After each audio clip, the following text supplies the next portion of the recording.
caucus. At this point in time, we'll open up the work session on HB 680. This is a continued work session from the previous meeting we met a Monday ago, and we will try to continue where we were on the bill in going through the initial presentation of that bill. We were looking at, we had dropped off at page, was it 14 or thereabouts? Well, I think we actually finished up through the accountability section. I mean, we did get through. Were we on page top of page 16 or?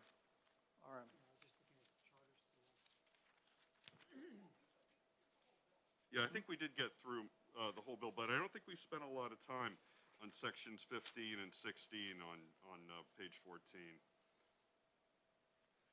And I think it's worth spending a few minutes talking about that maybe while we're waiting for the department.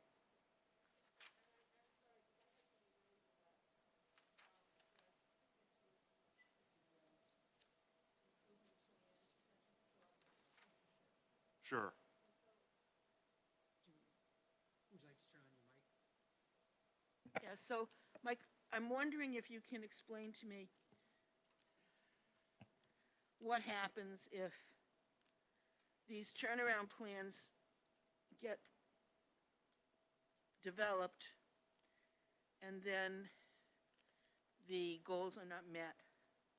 So there's nothing in the accountability sections, Marjorie, and thanks, that are designed to be punitive or pejorative to any school district, and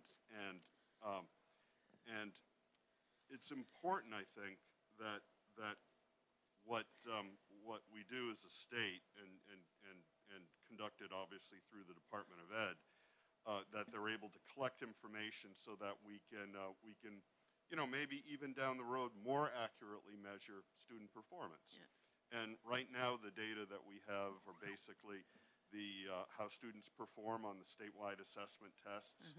And attendance and graduation rates, and graduation rates are certainly important, in terms of how school districts are performing. So are attendance rates too, and it's I think we're fortunate that a lot of us on this committee have been members of school boards before, and certainly I recall our superintendent saying all the time that time is the currency of education, and so the amount of time spent in school, with teachers providing instruction, and with your classmates is really important. So the factors that are currently being used in 1680 as far as measuring student performance, basically the tests, attendance, and graduation rates. Right. The top part of and I want to try to find the page that we're on for that. Would it be page 11 and 12? Yes. Yeah. So that top part, starting on page, I think, 9 and going into 10, really talks about data that the department could be collecting to help determine how students are doing in districts across the state. And then the part that you're talking about really begins, I think, in section 11 at the bottom of page 10, where we're talking about the schools, basically the bottom 20% of school districts would be considered to be underperforming, and again, this isn't trying to be punitive. It's really trying to find ways where we can support administrations. And we've heard a lot about in the committee too about things like best practice folders and stuff like that, but support the administration in being able to help improve students, whether it's performance on tests or graduation rates and attendance rates. And, Yeah, and I understand all that. yeah, My experience has been that in the school where I taught, which was always called underperforming, was that we were always trying to improve, and we focused all the time on making those indicators go up, and we worked really hard at that so that other things kind of got left behind. yeah, yeah. And maybe my experience is unusual, but I just worry about it. I worry about calling schools underperforming and making them have an improvement plan that may or may not really be implemented well, or may have a change in leadership. I know we lost superintendents for a while. We were saying we had a superintendent of the week because we didn't have a superintendent for longer than a year at a time. All those things come in, but aren't necessarily credited, and so the blame comes down to the classroom teacher, and I Sure, just feel like sure. they're they're the ones that are striving so hard So I to think, meet all their kids' yeah. needs. And I know I get emotional because I just No, feel no. like there's and I know maybe this is not the function of this committee, but somehow or other, we have to make sure that the people who are working in those underperforming schools, where the kids are not growing the way they're supposed to grow, that we understand that that's not for lack of effort on behalf of the people who are working with those children. Right. And that there's other things that can influence how well a child performs that is out of the control of the local school. But And, I think there are two categories of quote-unquote underperforming schools mandated in federal law in the ESSA program. So it's part of that's coming down. I think it dates back to No Child Left Behind. Sure. So that's a federal requirement. So there's not much we can do about it. We have to comply with that provision. And I think that there's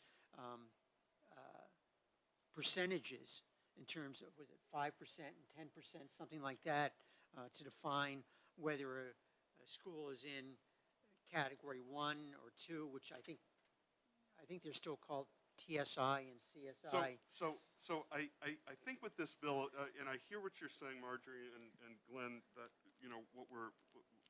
there certainly are requirements through ESSA, and formerly No Child Left Behind. But the most important thing about House Bill 1680 is that it's designed right at the top to establish a foundation opportunity budget so that a school district can educate all of its students to a statewide outcome, which is a really strong outcome in New Hampshire. Yeah. Right now, that's not how school districts are financed and funded in New Hampshire. So the access to resources that the Hillsborough-Deering district have are very different than the access to resources that other districts across the state have. Like, let's just pick Lincoln, for instance. And frankly, they're different than the access to resources that we might have in Hopkinton, Or which Manchester or also has something. high property tax rates. So by starting with a foundation opportunity budget plan designed so that the Hillsborough-Deering district can educate their kids to a statewide average outcome, the Hopkinton district can educate its kids to a statewide average outcome, will go, I think, a lot further for in making sure that under districts are being supported by the state. And I'm not saying being supported by well, you should get rid of all your teachers, or you should, do this and do that administratively, but getting the financial support they need to be able to have a realistic budget. And so that's what the whole first part of the bill is about. when we're getting to this part, Marjorie, and this is important to talk about, the accountability doesn't even come in until 2 years after the first part of the bill comes in. And I'm not saying that our current accountability standard is necessarily the right way to be measuring schools, but we understand that it's going to take time, and it's probably going to take more than 2 years' time for student outcomes to begin to move in the direction that the foundation opportunity plan predicts they will. I'd like to just kick in here because we're talking about the policy and accountability portions of this. And I think it's important that we also be looking at 193E 3, where we have corrective and technical assistance provided to districts which aren't achieving what they need to with many of these subgroups within the targeted monies. And when I say targeted, I say it very with quotes around because it's really not targeted money as we have right now. And I look at if you're in corrective and technical assistance in the 3rd year, it gives the Commissioner of Education under current law right now to assess the schools, how they're spending their funds. Are the funds being directed towards the purpose of those funds? But that's only in the 3rd year. It says to require the school to provide an accounting of how funds are being used to provide the opportunity for an adequate education. Assess how the school is expending its education funds and may order the adequacy funds be redirected to address those areas that are failing. And I won't read any more. So that's in current law right now. I oftentimes ask the department, how often do you get to this point where we see that the gap between some of the students who are in these subgroups is getting larger between those that are achieving and those that are not. And that is a significant concern, I know, of the commissioner and of the department right now. So anything which we do pass that has this in here, like I'm looking on page 12, lines 16, 17, where you talk about persistent disparities, which are reflective. It says establish statewide targets for addressing persistent disparities, and you develop this plan. Anything that we do, I think we ought to really have some language inserted that really gives the commissioner the opportunity, i.e. the department, to target those monies where these gaps are getting larger. And I look at 193E and do the comparison to make sure, because there was some good stuff, whether it was being done or not, I can't say. So, okay, I'm trying to put this in, so that I'm not arguing with people and I'm not finding fault, but what if the way to close these gaps is to get rid of the lead pipes leading into the homes in the town because the kids have a high level of lead in their water? Okay, or what if the way to get rid of these gaps is to provide preschool, universal preschool to all the students in the district so that kids entering kindergarten are all entering at about the same starting line? What if those are the things that are needed? Is it? Is it? Okay, so those are the kinds, so those kinds of things could potentially enter into the money that the district receives to help improve. What you're talking about, Representative Porter, is exactly what I've always screamed about. What is the aspiration of the community? What is the shape of the family? What is the, all those issues which are ones where you can throw a lot of money at something and it's not necessarily going to touch and achieve what you're trying to do. There are a lot of issues that money can resolve, but there's some that it can't. It's almost like culture. So I concur with you. However, there are situations that we all know of that if the instruction maybe matched more the learning style of the student, and we get those two things on the same level. So instruction can be teaching one way, and the child learns a totally different way. Those are all, in every school, we've had in-services and time for teachers to understand that, and we want to be looking at that component as well as we want to be looking at those other issues that you're speaking to, Representative Porter. There's a whole lot that comes together in trying to see how to close these gaps. So, Can I jump in here for a comment? Accountability is good. I mean, accountability in and of itself is a good thing because it allows us to sort of trace the dime and the dollar and look at whether or not the outcomes that we want are the outcomes that we're getting. What I think this bill does in a way that is frankly exciting to me is when you talk about the school improvement plans and the persistent disparities, it actually spells out what the process is should those disparities be uncovered. I'm looking on page 12, Roman 2, line 21. That section starts with districts establishing targets for addressing persistent disparities. And it tells you what has to happen, not what we want to happen, but what has to happen.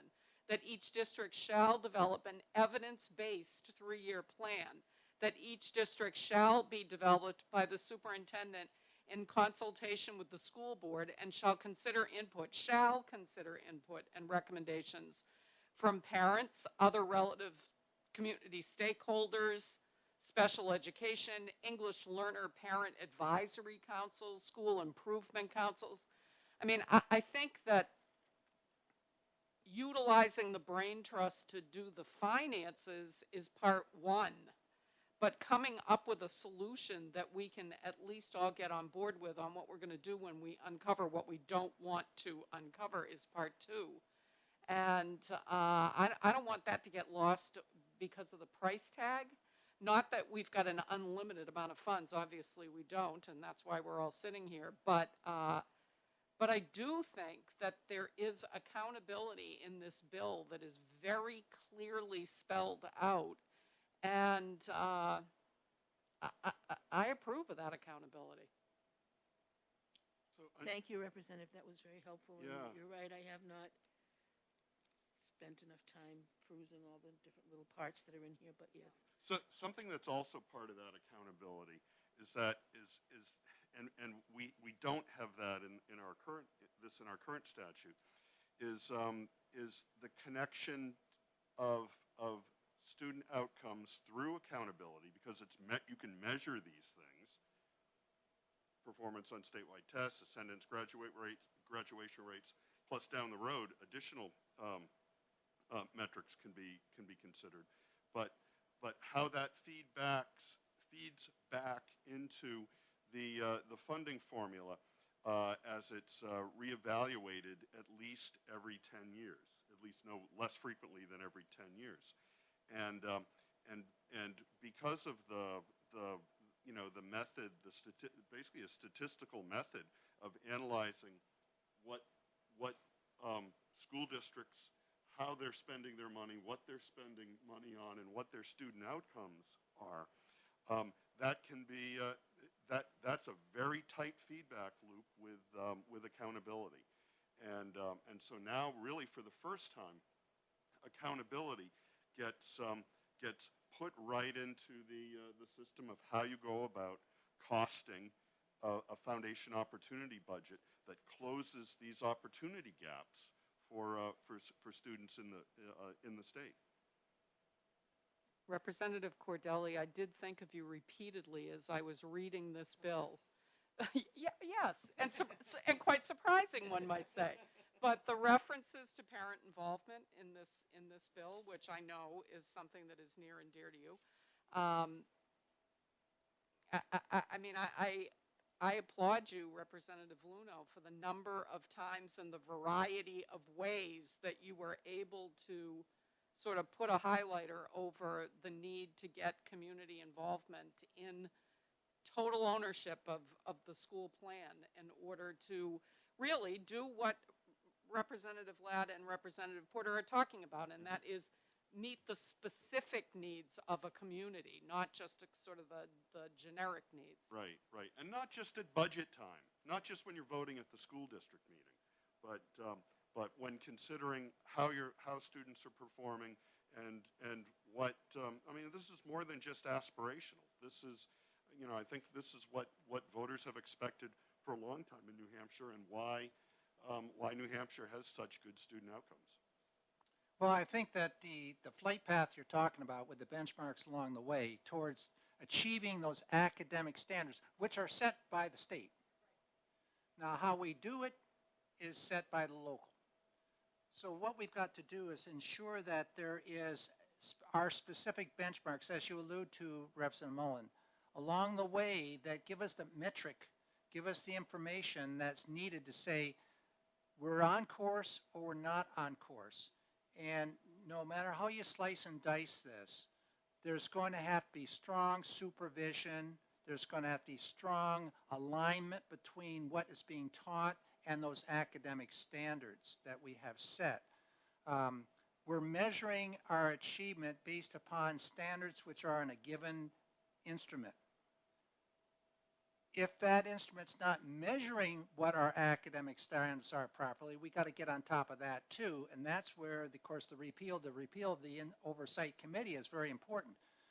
But I believe that if all this has to be connected, and there are going to be those hard times in a school where you see that the school may be teaching something which is not not going towards that academic standard. You may have good teachers, but teachers that are not on the same page as that academic standard is. That's where that supervision is critical. And supervision can come in from the administration. We refer to that as the thinning of the garden in Bedford, Representative Ladd, and it has, I can guarantee you that it has not always been a popular approach, because it means that some people's favorite units of study, I'm aware of the fact that we had a unit of study on corn in Bedford, New Hampshire in the elementary schools, and it was fascinating and it was fun, and it had to go because the outcomes from, the outcomes that were being measured and the benchmarks that were being attempted in the unit were a mismatch. They're not matching, and that's I believe as a school principal for so many years, I had to watch out for that. We had a number of field trips going out. Sometimes the field trips were wonderful socially and all that, but had no relationship to what we were doing, and there's only X number of days in a school year, and if you sacrifice 10 to do these wonderful things, going and watch the Red Sox play baseball. Yeah, I can say, well, that matches up with a PE type standard somewhere along the way. So, but is that what we should be doing? Right, and what you're saying there, Rick, about how how spending gets tied to outcomes, to student performance. That's something that's sort of tied in with the efficiency. Of how districts spend money, and also it's tied in with the information that AIR analyzed when they were looking at how districts across the state do spend money. And we talked a little bit about this last week. Districts that tend to have fewer resources, tighter budgets, tend to spend money more efficiently than districts that don't. That actually comes out in the evidence statewide, and when looking at the data, you can actually sort of see what sort of spending categories or what sort of spending doesn't manifest itself in student outcomes the way other budgeted line items spending does, and I think that's what's really what what Sue referenced in, on page 12, section 13, line 23, evidence-based three-year plan to meet its targets. So you're really having a targeted student outcome and make sure that you're spending, your budget is aligned with achieving those outcomes. Would And- that, Go ahead. would that relate then back to the infamous DOE 25 form and what's being reported to the state? Making sure that it making sure that it has that level of detail Right. to determine that, absolutely. Let's take advantage of, we got DOE has arrived at our Right, doorstep here. right. And welcome, Mark. So, we. Oliver had his hand up. Pardon me? Oliver had his hand up. Oliver. Thank you, Mr. Chair. I was just listening very much and getting educated on the academic perspective of this. I wonder if maybe there's an element that might be better considered in the health and property value and those kinds of issues.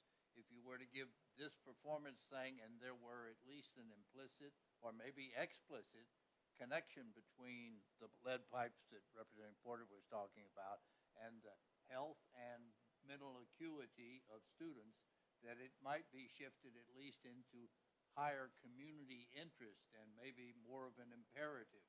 And therefore, you could achieve not just the school system not having lead pipes, but making the town agree that nobody should have lead pipes. And that way you can begin to achieve that objective, but with more direct community involvement. Yes, the person selling their house is going to howl. Of course, they don't want to have any more restrictions. But the fact of the matter, if you can't sell your house until you've changed the pipes, then you've changed one unit in town, no matter what the aquifer might be or where the source of the lead might eventually be traced to. You could get the appropriate state officials in to determine that and then move from that point. Just a thought. If you, Representative Ford, if you look at page 11, Roman 4, starting on line 28, I think you're going to find that it addresses a lot of exactly what you're saying. It talks about the social services and health needs of students, child welfare, expanding law enforcement as necessary, workforce development. There's a whole section in there that I think is exactly bullseyed in on what you're talking about. Thank you. I understood that part, but what I was really responding to is I heard you all talking and you were sort of taking the blame on the school system and then trying to deal with it. And I'm saying it's not all us, folks. Other people need to take part of the blame too. I think we got to be very careful before we do a lot of subjective type stuff here. There are districts right beside each other and the direct opposite, polarized from each other, you know, and with a lot of the same condition. So there are a lot of factors. There are multiple factors which come into what is achievement, what is growth. So, but I think that what you got to do is incorporate all those factors as conditions, and they may weigh differently with different districts. So there is that uniqueness. We're local control, and everything's different. Every valley in this state has a different way of doing something. It's kind of unfortunate in one way, but in another way, it's kind of wonderful that it's still New Hampshire. So let's go on and get involved here with the next part, Mark and Dave. And let's jump beyond the page which we've been on with 12 and 13 and start talking on the top of, you know, page 14, when you start talking things like the statewide education property tax and getting on to specifics, one of the things I'm curious to know about, and I'll explain it, is that how we come up with what is the average cost, or the cost you're saying shows that we're at the performance level we have to be. What is that dollar figure? How did we get that dollar figure from the DOE 25? And so that whole conversation we have to have somewhere along the way here. So let's start with page 14 or so and move onwards. I think it was about there where we stopped, somewhere where we had some information on statewide education property tax that was provided earlier. We can start there, or we could even leap and go on some of the other pages, which, Yeah, so let me take it, and in fact, could we invite Representative Ames sure. to take us through the revenue and the SWEPT? Before we tackle that, Rick, you asked a really big question about how do you determine what the district budgets are to achieve a certain outcome performance level in a school district, and that is done through statistical analysis, and it was done through using using 10 years worth of DOE data collected by every district, and connecting it with the average student outcomes in each of these districts. So what I would suggest we may want to do, and whether we do it next week or do it at some point down the road, is maybe hear from the people that did that analysis, and they can really get into to exactly how that's done. But it's basically looking at formulas that contain student characteristics like the number of English language learners, the number of students on IEPs, the number of students free and reduced price Yeah, lunch. there's a whole discussion there, and I'm with you on that. I think that would be, we need to have that discussion. Yeah, Let's take advantage of the folks we have right now Right, with right. Dick and Mark, right. and get this explanation here. Let's get it down to about 15,000 foot. Sounds good. All right. So, I think, Rick, you've moved us just beyond adequacy, beyond the accountability section to the top of page 14, where we talk about the statewide education property tax. I think we touched on it a little bit last week with Representative Ames and Attorney Ardinger, and maybe we can sort of start where we left off there, and then go through how the effect on charter schools and basically per pupil funding, and then going into the property tax. Yes, the back part. Yeah, good. Welcome, Dick. Thank you. I actually didn't expect to be sitting up here because that's not a problem. But If you like another chair that's more comfortable, we've got several in the back. that's not it. I'm happy to go ahead with the property tax, statewide property tax issue. I thought we had covered a good part of that last time. I had a handout that I gave to you all. I dropped my papers back there, so it's a little hard to find things, but it was a one-pager. And then there's Bill's memo. Yep. And if you'll recall, I had said, and it's stated here on this front one-pager as well, that the sections that relate to reform of the statewide education property tax reform are also in another bill. That bill has been processed by the House Ways and Means Committee. It was reported out, it was retained, studied, reported out with a recommendation for interim study, and the House acted on that, putting it into interim study with Ways and Means in January. So that's where that and those provisions sit on the Ways and Means study. On the Ways and Means side, I would say that the committee as a whole, it was really unanimous, felt that this was an important provision that would bring a greater degree of relief to property taxpayers than has been there before, and that relief is enabled by the reform of the statewide property tax, basically bringing into play resources sufficient to provide substantial relief to property taxpayers from not just the statewide education property tax, which is a low rate, but also from the school tax itself, the local school tax. So both of those rates, as applied to a particular homeowner's property, produce a cost to the taxpayer, and that cost is what that cost will be relieved in some fashion depending on the homeowner's circumstances through this bill. So that's a 30,000-foot level description of this. We can go into details, but I'm not sure that you should spend much time on those details. Up to you, of course. But basically, it's raising income levels for eligibility from where they are in the law right now, raising the amounts that can be paid out for relief to a homeowner up to a maximum of $1,000,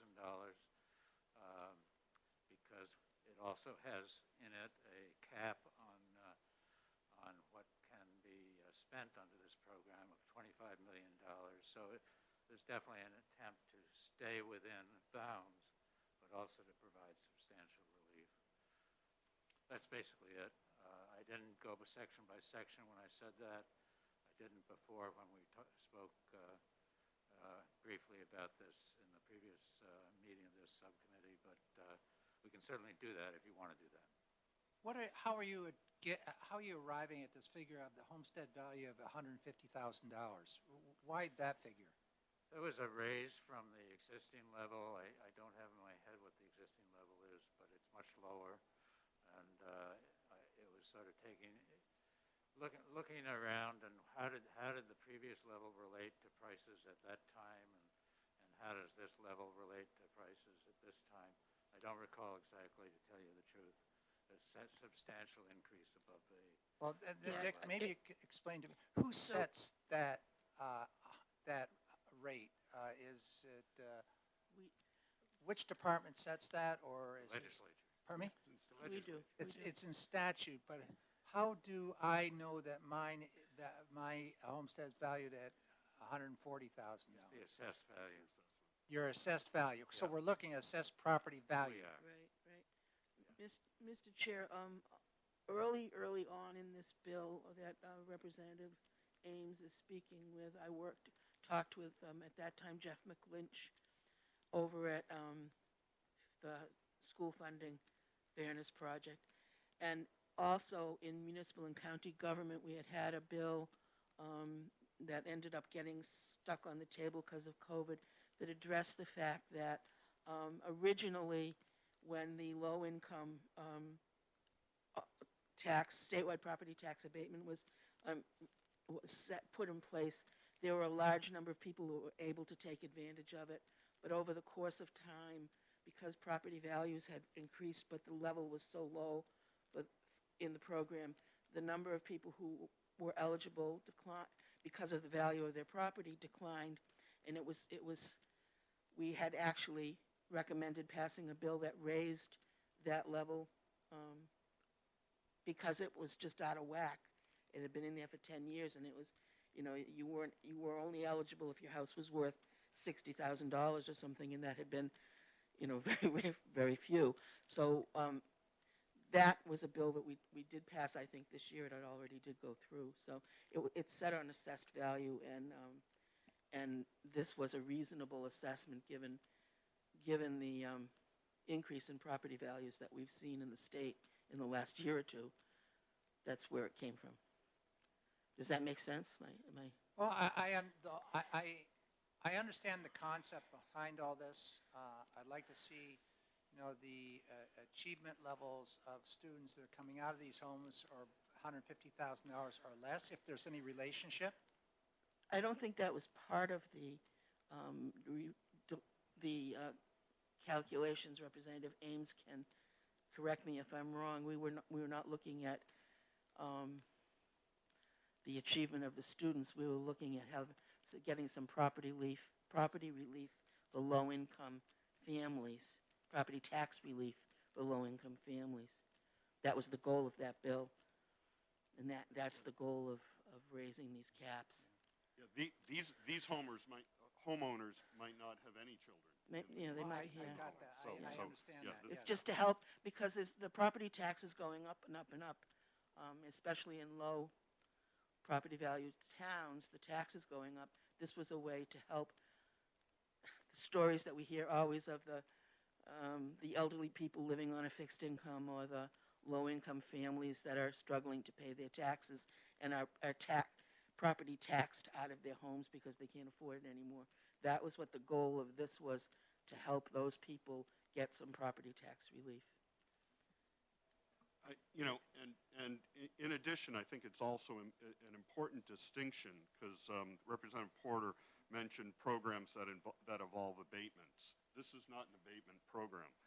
In fact, the school district and the municipality still collect all of the property taxes that they would collect even without this program. This is a refund that goes directly to the homeowners from the state. So it does not take money out of either the local property tax revenue collected, and doesn't place any additional burden on other property taxpayers that do not Right. And participate I in this used the program. wrong term. I'm sorry, Representative. I did misspeak with that. Abatement, it's refund. Yeah, just to add, I think that in developing 1680, there was a recognition that the tax burden in some communities was much too high, and that needed to be fixed. But there was also recognition that the tax burden for some homeowners, even with very low rates in those communities, was still too high, and that for those homeowners there needed to be relief. So this is responding to the reality that after this is done, if 1680 is done, there will still be significant dependence on the property tax wherever you live, whether it's Bedford or Portsmouth or Claremont. And if that's where you live, and if your circumstances are not up to the level that enables you to stay in your home by paying whatever the property tax may be, then this bill is intended to provide help to you in those situations. So it's a part and parcel of a larger picture, and inevitable, we think, continuing dependence on the property tax, but at a more even, in a more even way, and providing relief to individual taxpayers who, even once all of that happens, still need help. Let's keep moving here, and let's. Can I let's, just, in deference to Representative Ames's work, I would be remiss if I did not mention the fact that there are, in fact, folks in Bedford who have been there for generations. They're farmers whose land far exceeds property values that have typically allowed for any kind of abatement. However, their income has them cash strapped and sometimes losing their homes because they can't afford to pay the taxes. And so I'm hopeful that we keep that in mind when we're tossing around names of communities, because right within my very own community, I have, as one would call them, the haves and the have-nots. So I'd like to pick up on that, actually, and point out that in this bill, there's another section that sets up a study committee on the property tax relief program to look at other categories that may not be reached. Renters. What about renters? You know, this provides no help to renters. This is a homeowner tax relief program. And what about farmers? Maybe there's a special aspect to farming and farms that can be targeted in through a statewide relief program, and it's not sort of dependent on opting in at the municipal level. That's appropriately addressed statewide. So that's why that study committee is in there, recognizing that this is targeting homeowners, but we know that renters are affected by property tax. It's indirect, but we know that's true. Let's look at that and see if there's some way we can deal with that too. Yeah, I concur with you, Representative Mullen, what you just said. All across northern New England, had people turn their property into tree farms, especially in Maine, along the coast, where they couldn't afford to stay on the coast, yet their incomes didn't match. Current use, which we have here in the state for those properties which are larger than that 10-acre. That was my concern to begin with. Its income as well is the driving force. You go up to Lincoln and Franconia area, and properties are valued very high, but incomes are not at the same level as the valuation of the property. Yeah. And So- we've put a lot of emphasis recently in reducing the business tax rates in the state so that there's some relief for businesses paying their taxes, but this is an attempt, I think, to give some property tax relief to people who need it as well, so So just can- throw that in for a Yeah, little. can we move beyond now this area, right? We've gone through that. Let's get beyond the statewide education property tax. I'm sure that there's going to be a lot of concern from some communities on that. We don't have to rehash that right here now. No, I don't think so, and I think we've gone through most of the bill now. And we do have Mark from the department. Okay. Maybe it's good to pivot over to Yes. to Good. that. We can start looking at Thank the you. impact. Yep. Oh, and I think it's also worth just highlighting, and Representative Ames talked about it, how Ways and Means has retained essentially this tax portion of the bill and the property tax relief portion of the bill, for not retained. It's been interim studied. So they have that and in committee, and we'll be interim studying that. So I think that's certainly something that I think helps out our committee as well. Thank you. Great, thank you, Mark.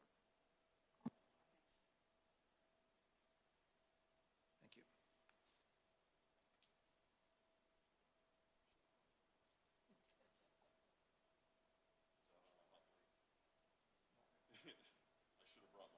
Well, I know, we should have these spreadsheets on a little wider paper. The font is like a .00.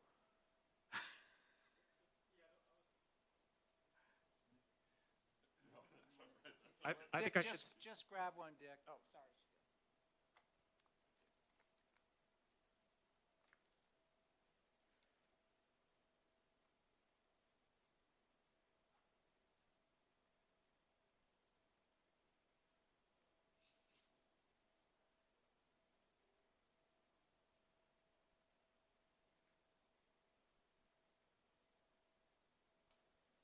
Sorry, I was wrestling with Mark Manganello, Administrator of School Finance with the Department of Education. I apologize for the font is I think 12 or 13, but I was wrestling with a printer and the printer won, so that this is what we have. So before, what I handed out was a fiscal year 24 adequacy spreadsheet. There's a lot going on in this formula, so it's actually the first page is looking at just the weights, and then the second page starts dealing with the grant amounts. It's now getting harder and harder to put an adequacy spreadsheet on one page, so I thought I could split it up, and that might help with the small font, but it's still pretty difficult to read, so I apologize for that. Up at the top, I just want to say that this is a preliminary analysis. Typically, the process, whenever the department's looking at an adequacy change, the department can certainly do an analysis by itself, but we prefer to have the LBA involved. It adds for a better quality control process. So this is my first crack at trying to see the fiscal impact of 24 for HB 1680 as introduced. Just like when policymakers are dealing with adequacy formula changes, it's trial and error sometimes, and it's also trial and error for the department as far as making these calculations being introduced to a new formula. So that's what this spreadsheet is. So I'll start with the first page. It's the weights, and I think Mr. Ardinger walked through that last week. These weights are essentially what you're doing is you're adding up the weights, and eventually you will times the weights by 6,500. So 1 ADM, so each school has 1 ADM, or each school that is responsible for educating a student has an ADM. That's going to count as one weight. So one student essentially counts towards $6,500 in the formula. Then we move on to FNR. FNR is 1.49, so I think that turns out to be around $9,000 per FNR student, because the weight is 1.49 for each FNR student. While we're looking at base ADM and FNR ADM, one of the challenges we're currently dealing with, as education knows, is the FNR numbers are a challenge right now. So that 34,000 number, that's probably low. There's probably more than 34,000 students out there that are eligible for FNR. But as you all know about the USDA issue and the waivers, both House and Senate are trying to figure out how to deal with FNR data. Currently, we have a hold harmless for 22. 23, we have a modification to the FNR data using the governor's formula that he introduced in HB2. It's based on ratios. But fiscal year 24 has no modification in law to address FNR data. So I just put it in the currently collected number, which is, low. It's not modified. It's 34,000. So just Yep. before we roll on, I think we ought to be asked questions as you go through. So Sure. So the ratio would be, let's say, in FY19 to the population, here's the percentage which was FNR. And now taking that same type of ratio and applying to whatever our enrollment is right now, that would be the number of FNR we would have. Yep, that's the modification in 23. Correct. It's a ratio base. So you're looking at school year 1920, seeing what your FNR ratio relative, how many FNR students do you have relative to the total students. If it was 50%, then you look at the current data where you might have an enrollment drop, but you might have a really significant FNR drop, and we apply that 50% ratio. So if we're looking at current data and say you have 100 kids, we would apply that 50% ratio to bring your FNR numbers to 50. But the actual data might say the FNR numbers are 10. So we're going to bring you up to 50. So that modifies the FNR data to match historical ratios of FNR to total students. That's the 23 modification that's occurring. Does that parallel the application to the federal government for various grants, what we're doing in terms of using a ratio to identify our FNR? And has that been approved by the feds? I'm not aware of that. The FNR, of course, it's the feds. As an idea, the feds, I don't know where they're at as far as allowing flexibility in our FNR numbers. We could, yeah, it's possible, but I have no information on that as far as if we're using that for our federal grants. I know Carl Perkins is based on FNR too. Yes, a lot of grants use FNR data. Yes. Right. Thanks, Rick, and thanks, Mark, for this. And this side discussion, I think, is really important on the free and reduced price lunch data. It obviously affects much more than New Hampshire, and affects every other state, and affects federal programs as well. So, and Mark, you've been involved in our ad hoc, House Finance and Education committee to study this. Has the U.S. DOE provided any further guidance on use of free and reduced price lunch data than what we've talked about so far? So the only, most states, New Hampshire is unique in a sense. New Hampshire, for federal funding, New Hampshire allocates based on FNR data. We're kind of the exception, not the rule. Most states use census data, but New Hampshire has, because we have very small school districts, we don't historically like the census data, has margin of error. We haven't relied on it. It can produce really odd results when you have census data determining poverty. so we've always used FNR data, but we're kind of the exception. So at USED, USED might not have a global policy to deal with it because New Hampshire is a little unique.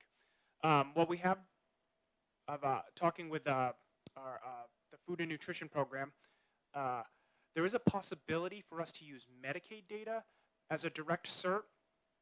So currently we use SNAP, TANF, foster data to certify who is FNR data. So we don't need an application for that. We can just go to DHHS's database and get information about the income of that family.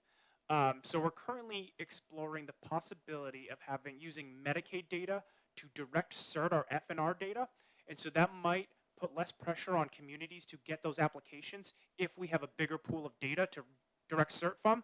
But it's a pilot program, so USED doesn't just allow anyone, and it involves the Center for Medicaid Services allowing that data, their data, to be used for that. So it's going to be a process where we've started looking into it and seeing what we need to do as far as to get into that system and be allowed to use Medicaid to direct cert. But at the moment, we're just exploring that. Thank you very much. Yeah, we won't pursue that. We know that Karen Umberger's committee is looking at that right now. And there are some states that have been approved to use that information, but we're going to have to hold on that. Yep. So that's the FNR data and a lot going on with student data. Of course,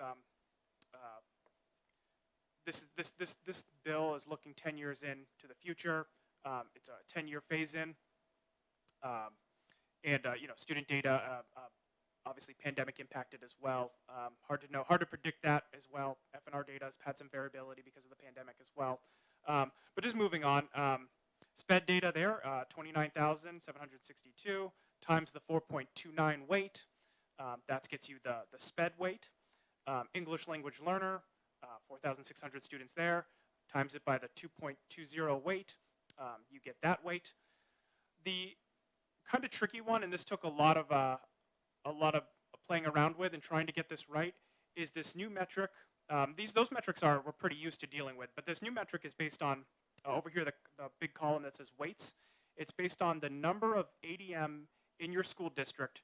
You follow a very specific formula to get a very specific weight. And so, reading this bill, I assumed, I know it says ADMA, but we're making the assumption ADMR universally at the moment, because we pay adequacy off ADMR, and eventually this committee hopefully will see Senate Bill 386, which is going to fix that. It's in the Senate currently. So I'm looking at the ADM of the school district, not the ADM of the town, to calculate this weight. So for example, Ackworth is part of Fall Mountain. Ackworth only has 79 ADMRs in the town, but the school district of Fall Mountain has north of 1,200 students. So I'm looking at the school district that Ackworth is a part of, and I'm looking at what bucket do they fall in? Do they fall in the 1 to 200? Do they fall in the 201 to 600? Do they fall, etc.? Do they fall in the bucket as described in law? I'm first determining what bucket they fall in, and then I'm adding in that negative. It's a very small fraction, even smaller with the print on the page. Very, very small fraction. So for Fall Mountain, it's negative 0.00049 times ADM. And for this calculation, I'm timesing it by the ADM of the school district.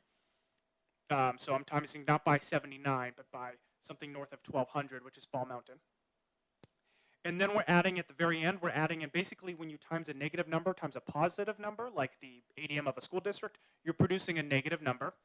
But then we add, at the very end, we add something to it. So we're adding 1.008 under the law for that particular school district. And it brings the number positive. And so then you take that positive number, and then you would times it by the ADMR of the municipality to get the weight for that municipality. So it's a little technical. There's a lot going on there. But that's a new calculation, and I believe I did my math right. One of the other kind of challenges with this is some towns are part of multiple school districts. So when I was trying to calculate that, essentially I looked at, and I'm going to mix, Amherst is not a good example, but I'm going to go down to Ashland. Ashland is part of 2 school districts. Their high schoolers are part of the Pemmy Baker district, and then below that they're part of the Ashland school district. So I apportioned out the weights based on how many students attend within the town of Ashland are the responsibility of the particular district. So some of their students fall in that under 200 bucket, and some of those students fall in this 201 to 600 bucket. And basically, I apportioned out the weight based on the percentage of students that fall within each, that attend each district. So it's a little complicated, but that's the methodology I use for this. I believe it's how we would do, if this bill were to pass, I believe that's how the department would approach it, but might need to study it further to make sure it's accurate and it does what it needs to do. So that's kind of a technical aspect. Any questions about that? I know it's kind of a new concept. So this whole concept and this handing out some money based upon the population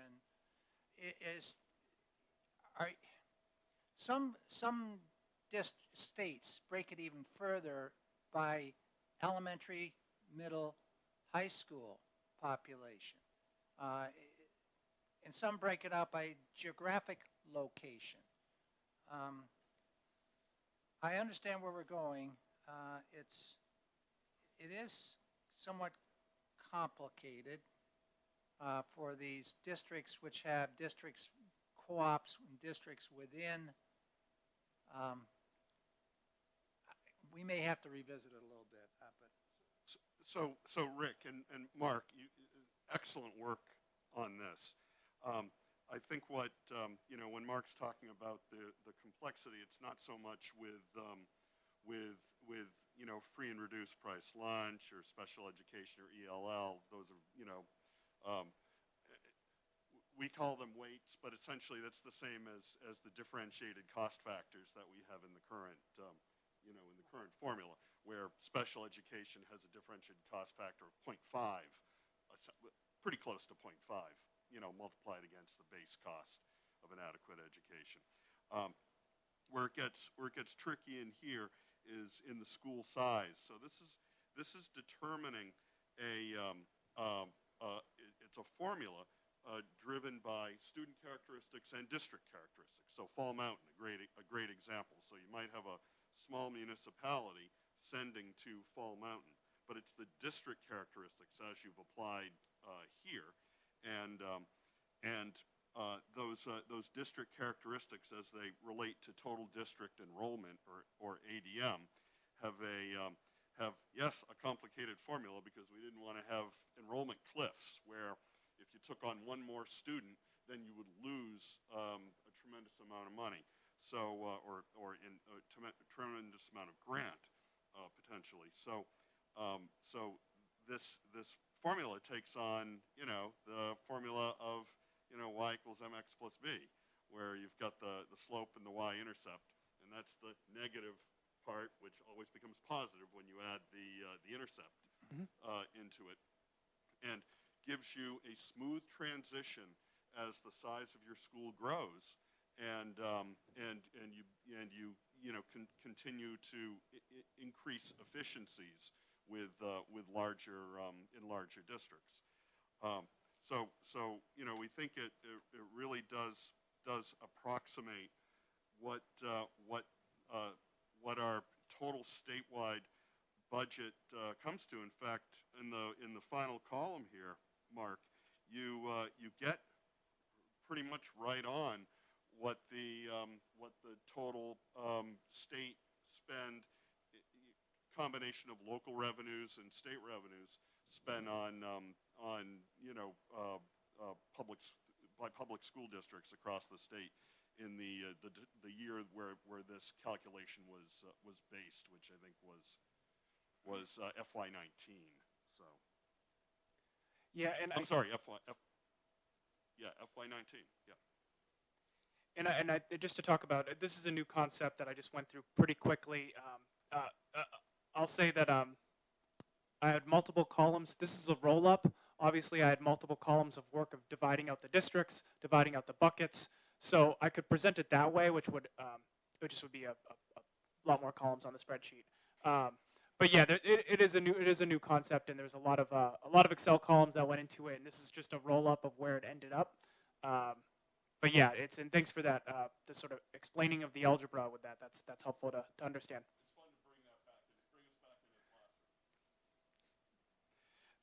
So, and then to moving forward, that's the weights for the school district size.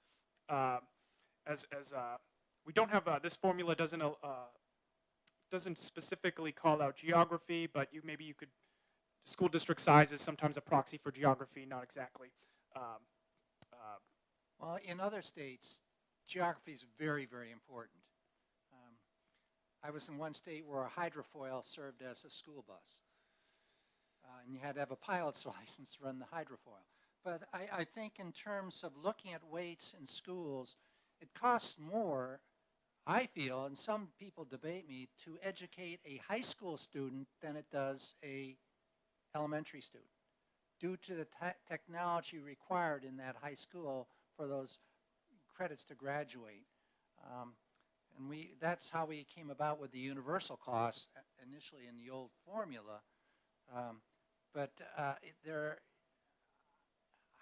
Can you explain how a Pinkerton works, where all these sending districts are going to Pinkerton, and maybe that's a discussion for another day, because that's an ongoing discussion which we have.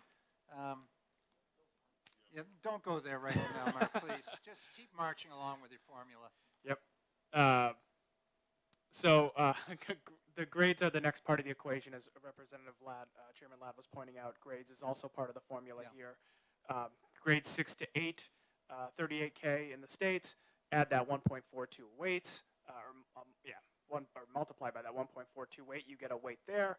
9 through 12th grades, 51K in the state. Multiply by a 0.42 weight. You add that weight total. And then we're going to get to the end. We're going to sum up all the weights we just produced. We went through the methodology here to get all these weights. We have 450,000 units of weights, if you want, I guess you want to call them that. Now we're going to times that by that 6,501, and that gets us that $2.9 billion number, which Representative Luna was talking about. We typically spend north of $3 billion a year when you look at all of our K through 12 district funding expenditures. So it gets close to that $3 billion number. And so this is the weights. I'm going to move on to the next. One last question, Mark. So if I change the weight in special ed from a 4.29 to a 3.29, I'm going to have to increase somewhere else, a weight somewhere else, to come up with the amount of money we need at the end. If that's what your objective was, if you're looking to hit that target, that $3 billion target, then yeah, you would have to play around with it as far as take from here, add to here. Yes. So I'd like to ask Representative Ames and Representative Luna, is that $3 billion target what we're aiming for based upon what we're seeing out of the DOE 25? Short answer is yes. And what that $3 billion, 2.957 or whatever it comes to, and so this is the total spend less federal dollars. That total statewide school district budget yields a total statewide student outcome. So that statewide budget, approximately $3 billion, gets you a statewide outcome, which the average is strong nationally, it's strong regionally, and it means the average student's 50th percentile is the average. And so what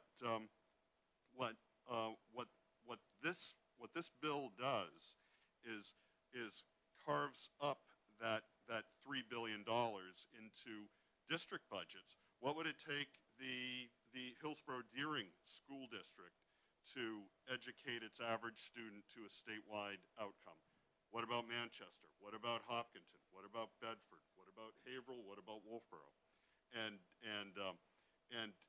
it does that for every district in the state. And it used it did that, and then it determined weights that would allow you through a more more straightforward algebraic, formula that we could put in statute to essentially come to the same numbers as what the statistical analysis did. So if you then change the special education weight, bring it from let's say 4.29 to 3.29, and increase the free and reduced lunch weight from 1.49 to I'm making it up, 3.75. Yeah, you might get to the same $3 billion number, but now you're no longer approximating the budgets that would be required for Hillsborough Deering to get to a statewide outcome, and for Manchester and Bedford and Haverhill and every other district to get to a statewide outcome. You're now departing from that evidence-based model, based on what districts are spending and what outcomes they're getting. So you can do it. You can get to the same total spend, but you've now departed from the idea that we really want to close opportunity gaps between Hillsborough, Deering, Manchester, Bedford, Wolfboro, and all the other districts in the state. See, the one area that when we had the commission that I was concerned about is that we have a targeted amount of money to get the kids to the performance level that we want. In order to achieve that, we have these weights strung across all these levels. But I believe that even in the special ed domain here, that to fund a child that's getting very little IEP support, but has an IEP, a $26,000 amount is high. And I don't want to see districts starting to say, I know how to get more money in my budget. I'm just going to give more IEPs out. And believe me, I've seen this happen in schools. And sometimes kids are identified too early, they're over-identified, etc. And that's not good for the child either. So if the average cost is $26,000 for all our children that have IEPs, which, roughly I'm taking the 4.2 and multiplying by getting Right. roughly 26 grand in my head. So if that's the amount of money we need to run our programs, then we're targeting money towards a outcome that's a performance outcome, not necessarily targeting towards providing the service for that child. I don't know if I'm really communicating clearly what I'm trying to address here, but many states have weighted amounts based upon IEP and based upon the cost to deliver that particular IEP. We know we have some kids that are very, very expensive children in terms of their IEP, and others, years ago, we just had them monitoring and they didn't get any service. Now they have some support and maybe 15 minutes a week. Does that cost $26,000? I see there's room for abuse on this weighted formula. So a couple things on that, Rick, and I think your point's well taken on it. But also there's a self-correcting element to this bill as well, where the formula is redeveloped analyzed no less frequently than every 10 years, and I would advocate every 5 years, based on current spending and what the outcomes these districts are delivering for their students. So perhaps what could be done to also help address this sort of in a nip it in the bud standpoint is to include that in the accountability standpoint, provisions to help prevent or any sort of inflation of any of these student characteristics, whether it's free and reduced price lunch, special education, ELL, to prevent any abuse on that. But fact of the matter is, the same's true today, where we have the differentiated aid factors, and you could clearly, I suppose, a district could inflate the number of English language learners or students in special education to get additional money. And there's currently no feedback mechanism in the system. Yeah, to, but there is a prevent that. significant difference between $1,700 and $26,000. Certainly a significant difference, but again, what this is about doing is identifying the budgets for every district that are required for statewide outcomes, and districts are still responsible to get as far into that meeting that cost through the local minimum contribution. And where the state comes in is if that's not sufficient to get there, so that Hillsborough-Deering wouldn't need to work any harder than Newport, wouldn't need to work any harder than Hopkinton, wouldn't need to work any harder than Wolfboro in order to get to their foundation opportunity budget, and the state grant comes in to make up the difference. See, I'd only propose that, as we did here in that center column, dealing with the weights for the number of students you have within your district, there's various categories there, to then have a similar breakdown in special ed, where you could do it by weights of need for that child. Doing your formula here, your whole concept, it could be done. It's just a lot more work to do that, and it's going to, I'd like to see some other, options discussed, at least, in this area. As you've brought up, Rick, and I think it's something that the commission also recommended, and unfortunately was not able to review, is those different categories that may have different cost factors to them, and I think that's We had that discussion, yes. That's Yeah. very relevant Yeah. to do. I know that's something that the research team was very interested in getting, but I think we only had the data for 1 year for whatever reason, and so as that data becomes available, I think that's something to look at. Something also I think important to point out it's in the bill, and certainly it's in the bill through the way the foundation opportunity budgets were calculated, that it does not include categorical grants like special education aid, as being one of those. So for students who fall into, for special education students that fall into some of those categories that you were talking about, that's outside of this budget because it's contained within categorical. Representative Porter? Thank you.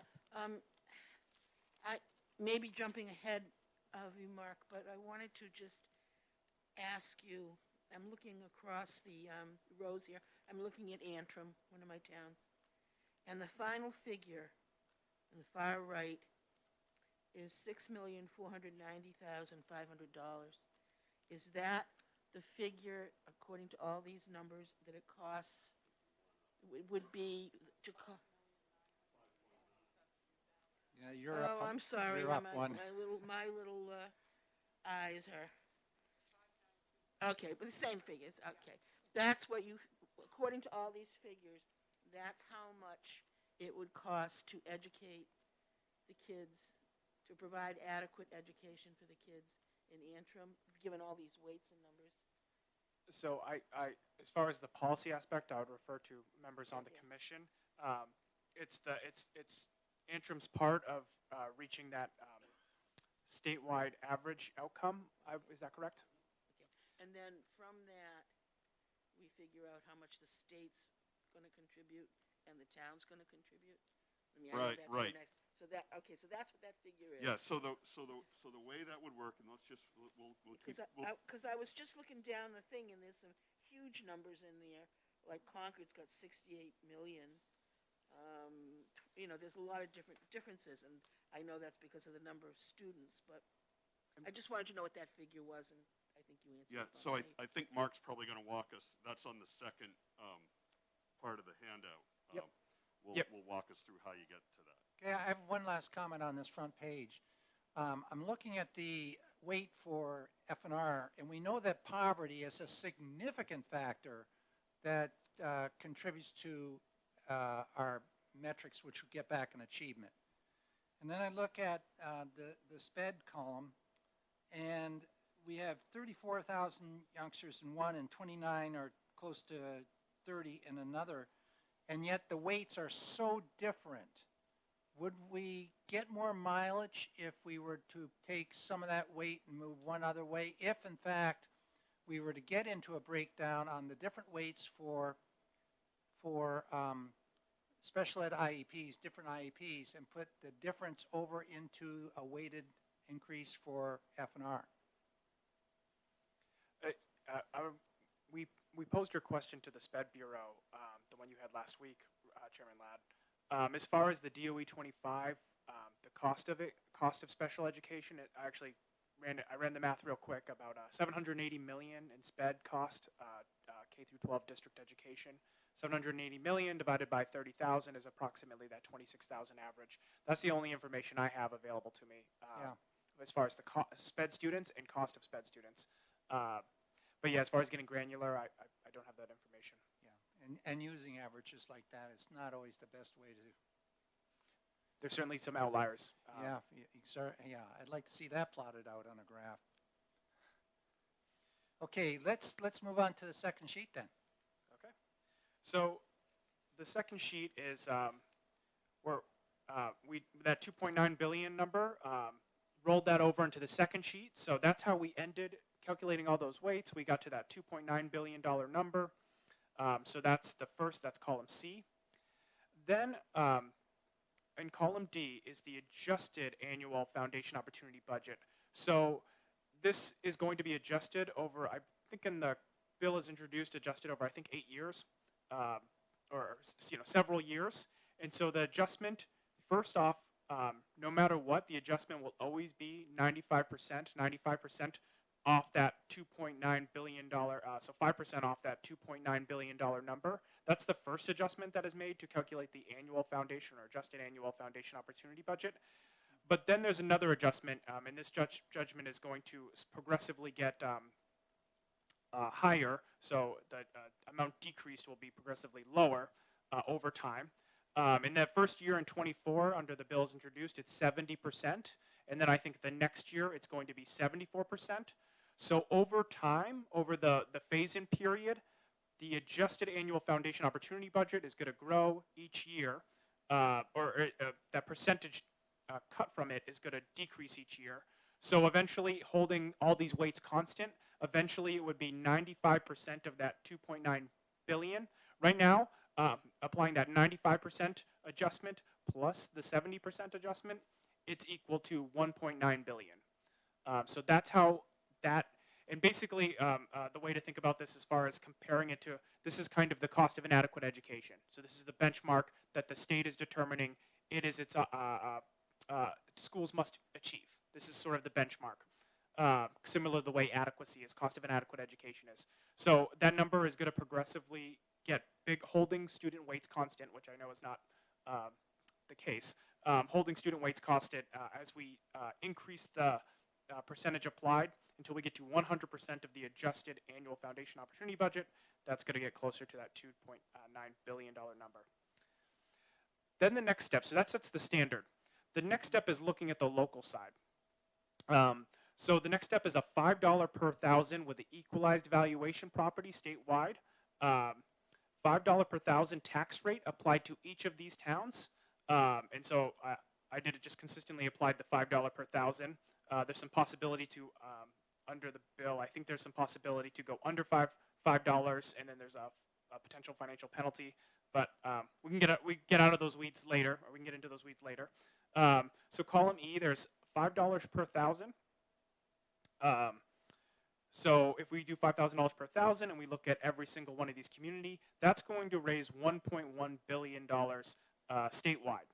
So we have our standard, which is $1.9 billion, and then we're going to look at the $5 tax rate, which is the locals can bring in 1.1 to achieve that standard. That's sort of their contribution. But we're not done there yet. The actual minimum local contribution is to look at what is the adjusted annual foundation opportunity budget, and what is the $5 per thousand, and pick the lesser of the two. So that's going to be the actual minimum local contribution that a community must hit, or is expected to hit. So the standard is 1.9 billion. The minimum local contribution of the local taxpayers is expected to be around $1 billion. We do that standard, that 1.9 billion, minus the 1 billion, and we get how much the state contribution is, the state opportunity grant, and that's about, it's 935 million, but it's essentially 2 billion minus $1 billion equals $1 billion. That's the state opportunity grant. Then there's a transition grant, and this might be new, and this get really technical, and because I only found out about this a few years ago. But the bill says, and the authors of the bill might want to revisit this because it might not have been what they intended. But when we say total education grant in RSA 198, we do not actually mean all money that gets distributed under RSA 198:42. The total education grant, as defined in, as is implied in statute, does not actually include stabilization, and it would not include that swept, hold, harmless. So this is probably not the intent. If the representative speaks to that, this is probably not the intent of this calculation. But I included that number here, so that might be something. If that was not the intent, it might need to be revisited by the sponsors of the bill. So normally our 23 adequacy is expected to be, I think, 954 billion when you include stabilization and the swept, hold, harmless. But right now I'm only showing 780 million. So that's just a technical thing with the adequacy law. So using that definition of total education grant, I'm going to look at, is your total education grant for your particular municipality, is it higher under the 23 formula? Is it higher under that than what you would be getting as a state opportunity grant? If it is, then you're paid the delta, the variance. You're essentially hold harmless in this transition grant. And for 24, under the bill as introduced, the transition grant is going to be 100%. And the bill progressively has that grant decline over, I believe, an 8-year period. Over several years, that transition grant will eventually decline until it's non-existent. So it's a phase out. So there's two things going on here. If we go back to the beginning, the annual foundation opportunity budget is phasing in. So that's ramping up. The obligation the state and local institutions must contribute to funding their schools. That's going to ramp up over time, and the transition grant is going to, what holds you harmless is if this formula negatively impacts you. That is going to progressively transition down over time. So that's kind of the phasing up and the phasing out.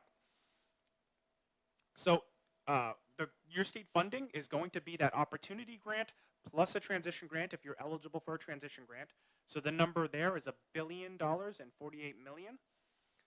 Then the sort of unique thing with this program, this bill, is now swept is 100, not 100%.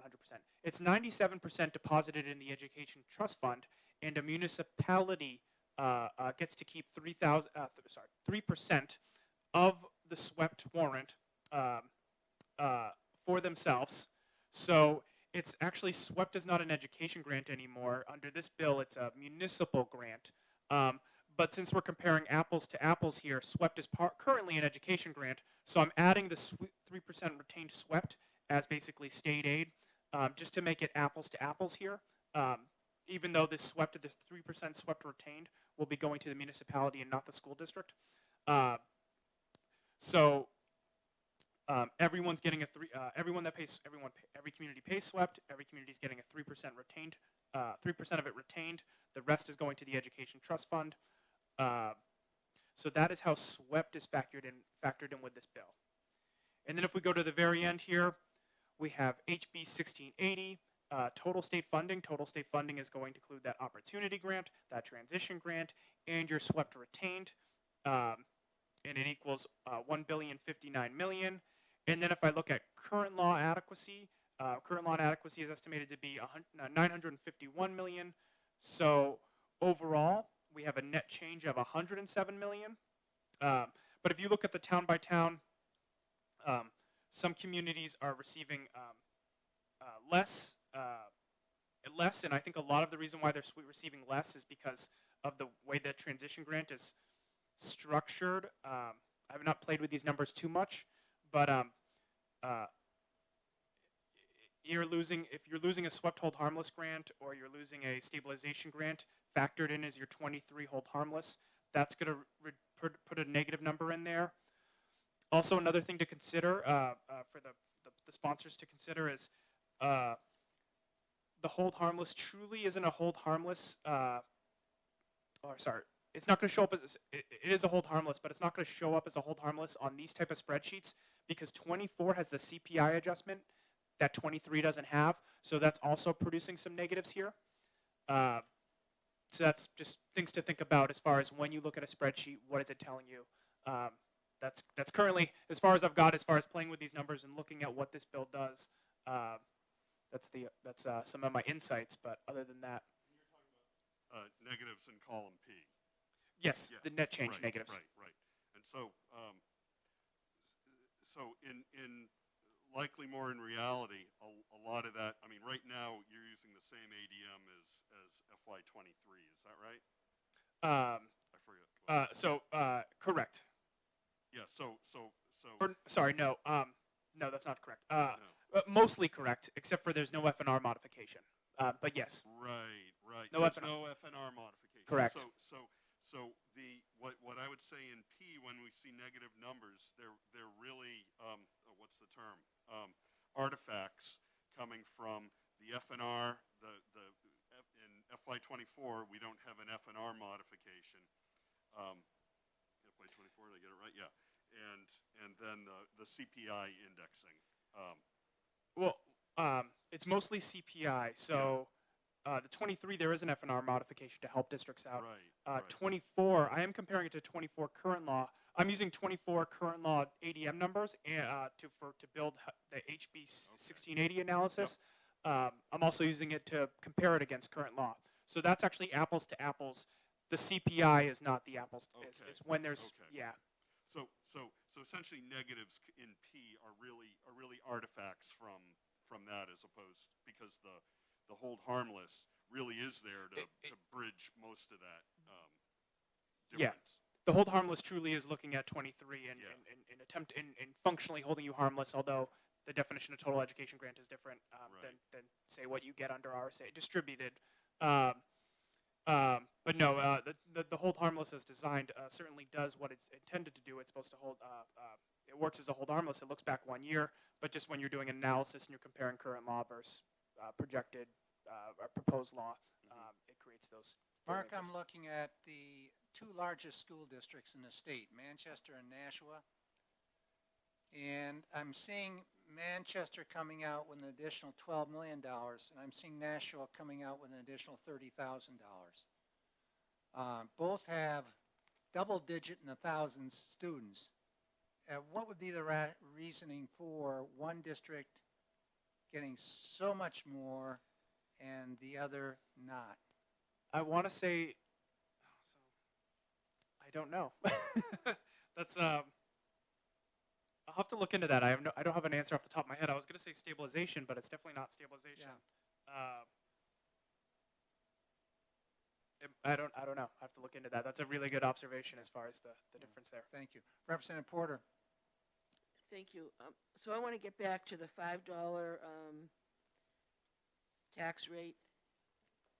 Where are we looking at that? Column E. Okay. So if I'm understanding this right, and I could be very wrong, we're using an assessed value in the town of $5 per thousand assessed value. Is that a universal assessed value around the state or just in my particular town?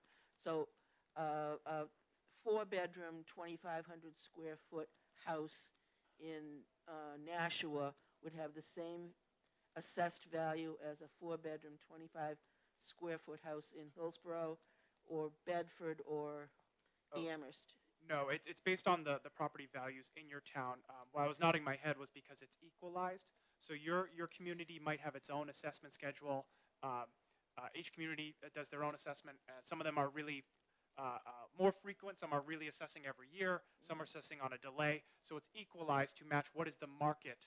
So it's the market value assessed in my own town. So if my house, my 2,500 square foot house in Hillsborough has an assessed Hillsborough value of $200,000, I'm going to pay $5 times 200 for my tax. But that same size house in Bedford, which might have a $500,000 assessed value, would be paying $5 times 500 for their sake. That's correct. Okay, thank you. This whole business of valuation of property, I'd like to talk to my insurance company and find out what the replacement value of my home is. It's going to cost the same amount to replace it in the south as the north. The value of material and all has gone up. It's out of whack. And just talking long term, so this bill has a 10-year or a long-term phase in. The department has been kind of we've been comfortable projecting ADM out to some extent because we're used to ADM. We know that data. We can see it's pretty consistent. The pandemic has certainly made projecting ADM more of a challenge because we're kind of in a wait and see. We don't know. A lot of kids left their district public school immediately following the pandemic. We don't know if they're going to come back. Right now, it doesn't seem like it. Maybe they'll come back later. So ADM's harder to predict. And then I think another thing as far as projecting this out for the full, complete phase in and phase out components of it, that $5 per thousand is property values increase. So we have the foundation opportunity budget, and then we have that $5 minimum. If ADMs are decreasing, that's going to go down. And if property values are increasing, so it's going to, before you make an adjustment, if say every 5 to 10 years you make an adjustment. But that's what I would predict is the trend line, but I definitely don't have any methodology to tell you about the future of the real estate market. I just know that it's very, very hot right now, so I would expect equalized valuations to rise.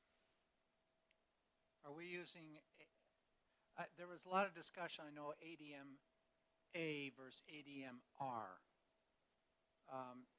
This seems to be premised upon ADM-A.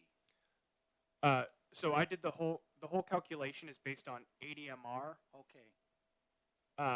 ADMA is where a student attends a school. Yeah. ADMR is the resident district. So this is all R. This is all R. Thank you. And there was I don't know if this is getting kind of technical. Representative Luno and Representative Cordelli were having a conversation about how to talk about those weights for the school district. So I think Representative Luno expressed he would like the school district to be based on the ADMA of the student, where the student attends, the ADMA of that district. I can totally see the logic in that, but I think it's going to be difficult. There have to be workarounds. So we'd have to every student essentially belongs to us. Every student attends a school district essentially belongs to a school district, and they have that school district has an ADMA. But for students that we send out of state, we would not have the ADMA of that particular district. And for students that go to non-public schools, we can't really calculate the ADMA of that. So it's just all ADMR to be universal, and I think it probably achieves the intent. But that's just from a data perspective. We have to use ADMR. Rick? Yeah. Mark also brings up a really important other point that is not in the bill, but Representative Ames and I have discussed it. Is Dick still here? Yeah, he is, Dick, right there. And Dick, I think you brought it to really our discussion, but as valuations rise and the $5 local contribution may need to be adjusted downward, given the fact that the 100% of the predicted cost is really stable for let's say a decade of time. So So that's something that I think you've mentioned that we do need to consider that in legislation. Is that right? Yeah. And Mark, that's what you were talking about, right? Yeah, just projecting this, you would expect EV to change, rise. We expect it to rise currently, unless there's a real estate market crash. Right. So yeah, that's going to certainly impact state aid under this program. Further, Representative Porter, you have your hand up? Yeah, sort of, because I'm It's a foggy- work session, foggy just on go this. for it. Yeah, okay, so $5 per 1,000 of local valuation, plus swept. Okay, so that, but the swept money is not being counted as local contribution now. That's being counted as state contribution. Yeah, the swept is just now under this bill. Swept is just a tax source to the ETF. You don't municipality gets to retain 3% of it, but basically it's just dollars for the ETF. So when a constituent looks at their tax bill, they're going to see school tax, $5 per 1,000, swept tax, whatever the rate is for that year for swept tax. Yeah, the local school tax might be more than $5, depending on if they want to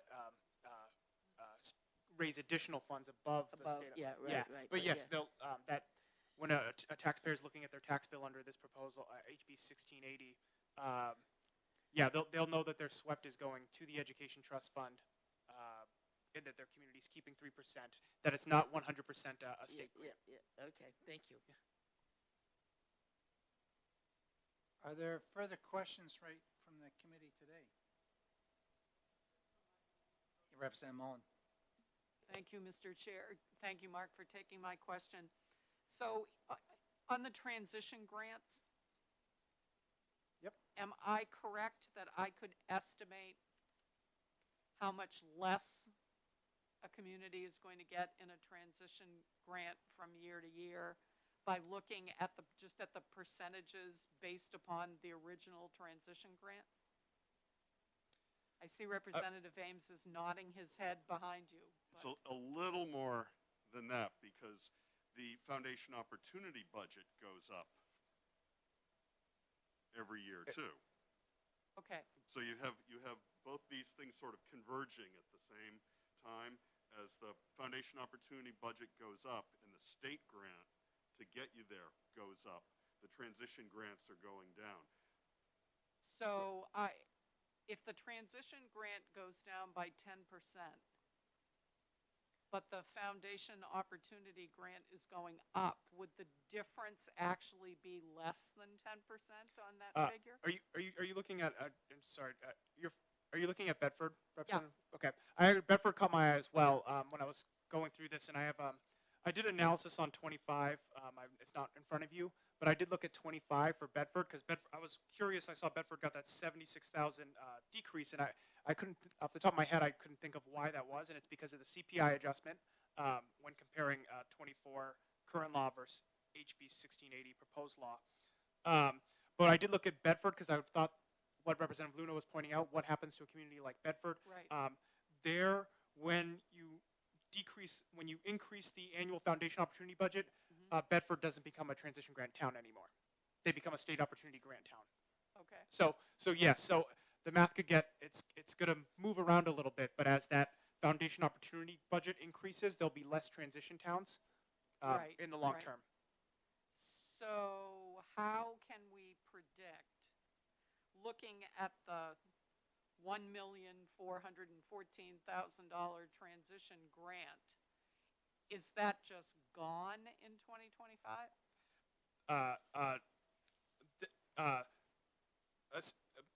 For 2025 for Bedford. Yeah. Let's see if I'm looking at. If we're no Yeah. longer a That transition grant disappears because you're getting a state opportunity grant that's greater than your 23 numbers. Your 23, yeah. And when you did the numbers, do you know what the increase in that state opportunity grant would be? It's on my computer, but Okay. I can email you It doesn't have to be now. I'm just, I just want to know what the sticker shock's going to be. All Yep. right. Thank you, Mark. What's going to be the reaction we get from the Loudons of the world, and the Moulton Boroughs of the world, and the Wolfboroughs of the world when they see their line?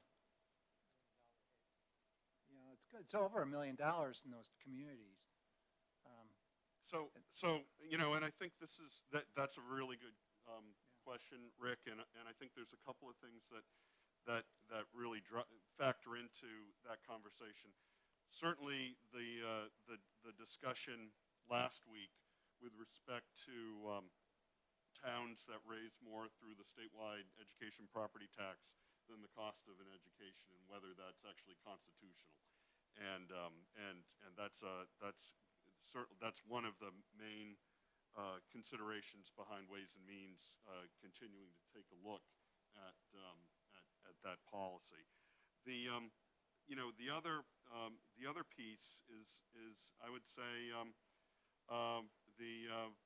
continued series of litigation that we've had here in the state with respect to school funding, and whether or not ultimately in the Conval case it's going to be found whether New Hampshire is providing a constitutionally adequate funding plan for school districts, or if they're not, and then I think there's sort of like I don't want to call it an anecdotal piece, but certainly places that have high property tax values feel that somehow they're not being treated fairly in our school funding design, and you know, Mark's done a tremendous job on this, and I can't wait to be able to sort of sit down with Dick and go through this and bring some questions back next week on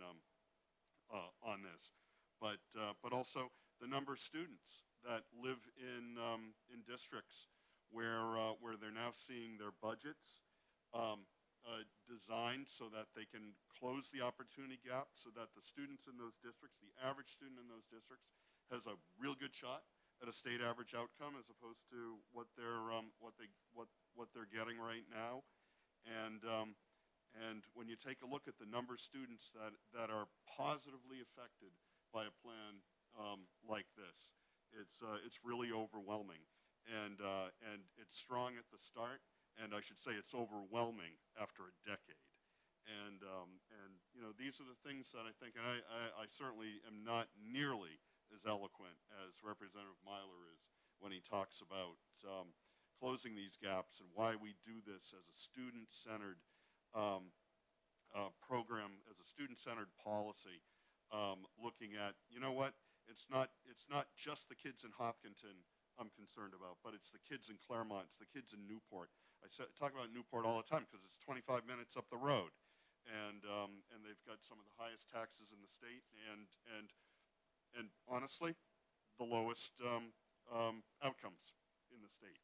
And you know, I hate to hang that on any school district, but certainly those students deserve better. Yep, we certainly have some issues out there. You have the Conval going on, but you also had Londonderry earlier, which said that all students, regardless of the community they live in, whether it's a poverty community or a wealthy community, are due an adequate education as we define an adequate education. And so you're going to have, you know, different sides of the coin here coming in and questioning this. So we have our work cut out in front of us here in terms of policy. And I don't mean to say that students in New London certainly they deserve the opportunity for an adequate education, as do, you know, students in Wolfboro and students in Newcastle. And we had Bill Ardensher come in and say ardently that he sees that this would pass the constitutional issues. At least that's what I interpreted from that.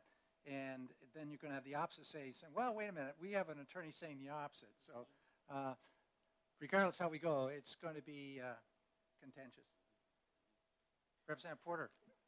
Thank you, Mr. Chair. And can I change the topic just a little bit and talk about charter schools? Because I tried to read the bill on the charter school area, and I'm confused. So can you just give me a very brief, 5-sentence, how are they funded and how do they work into this and how do their outcomes get measured if they're not required to do what public schools are required to do, other public schools are I can required to do? give you 5 sentences on all of that. So currently charter schools, the Department of Education does collect performance data on charter schools. For many charter schools that have disaggregated subgroups that are less than 11 in student count, that data is not reported publicly. But for some of the larger charter schools, you'll see that the data is publicly available. Regardless, the department has the data and they can calculate, performance budgets and things like that.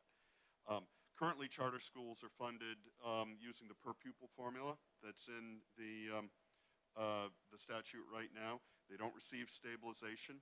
They do receive differentiated aid factors, and they receive another, I don't know, remember $3,500, $3,600, $3,300 kicker per student.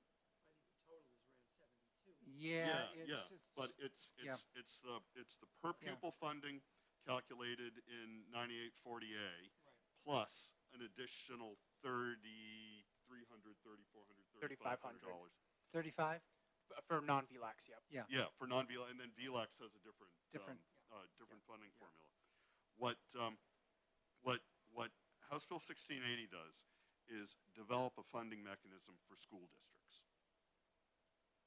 It's a funding mechanism for school districts, and how much does it cost a school district to educate all of its students to a constitutionally defined adequate education that's defined based on outcomes.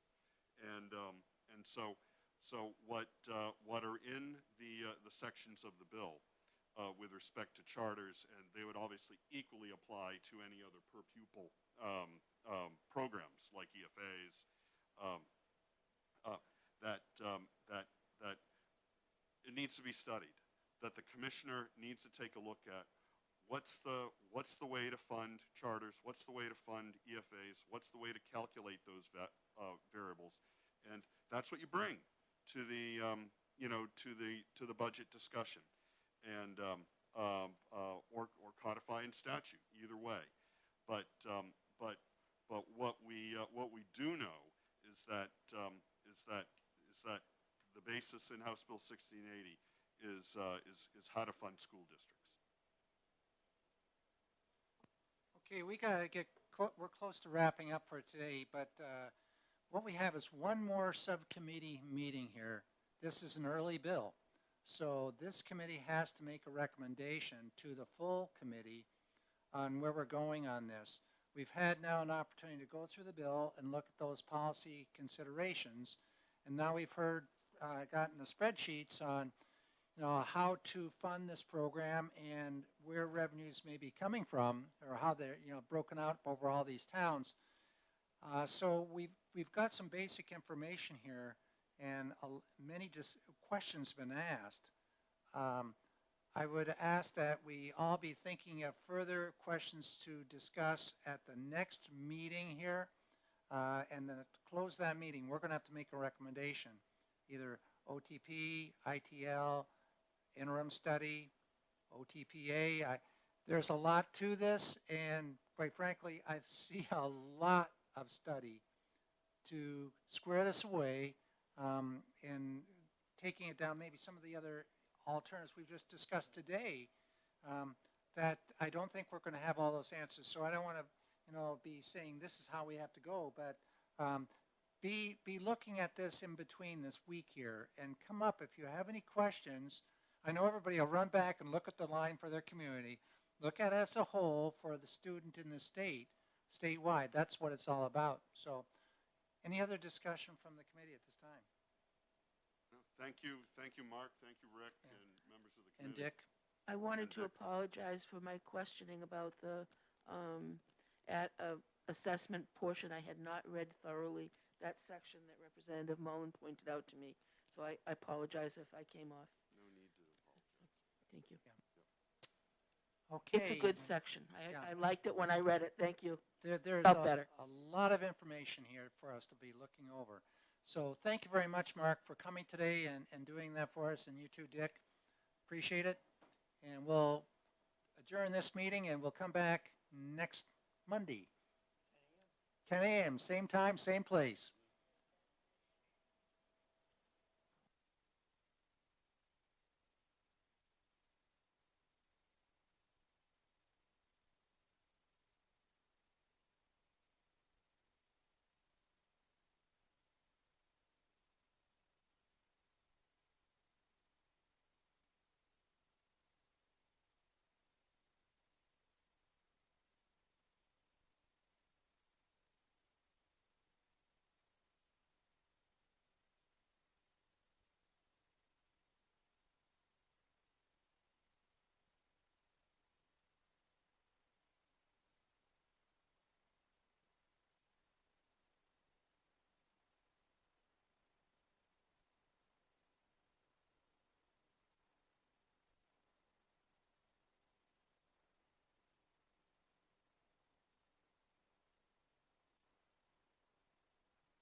I think we might as well get started here, but 5 after, people may still be parking and all that, but we'll get started.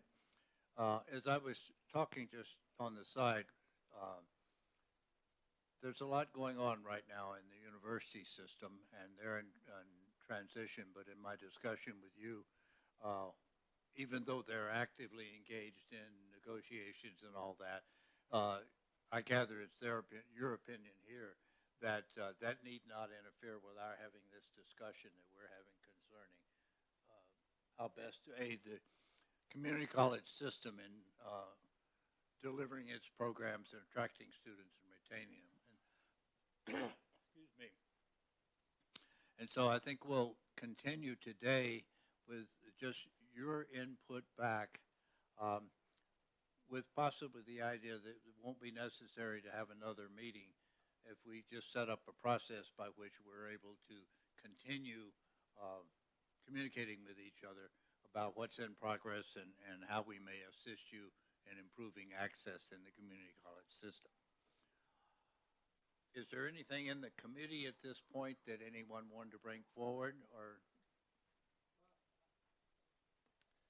Yeah, I apologize. I couldn't stay at the last meeting right through to 3 o'clock or 3:30. I don't know when you left.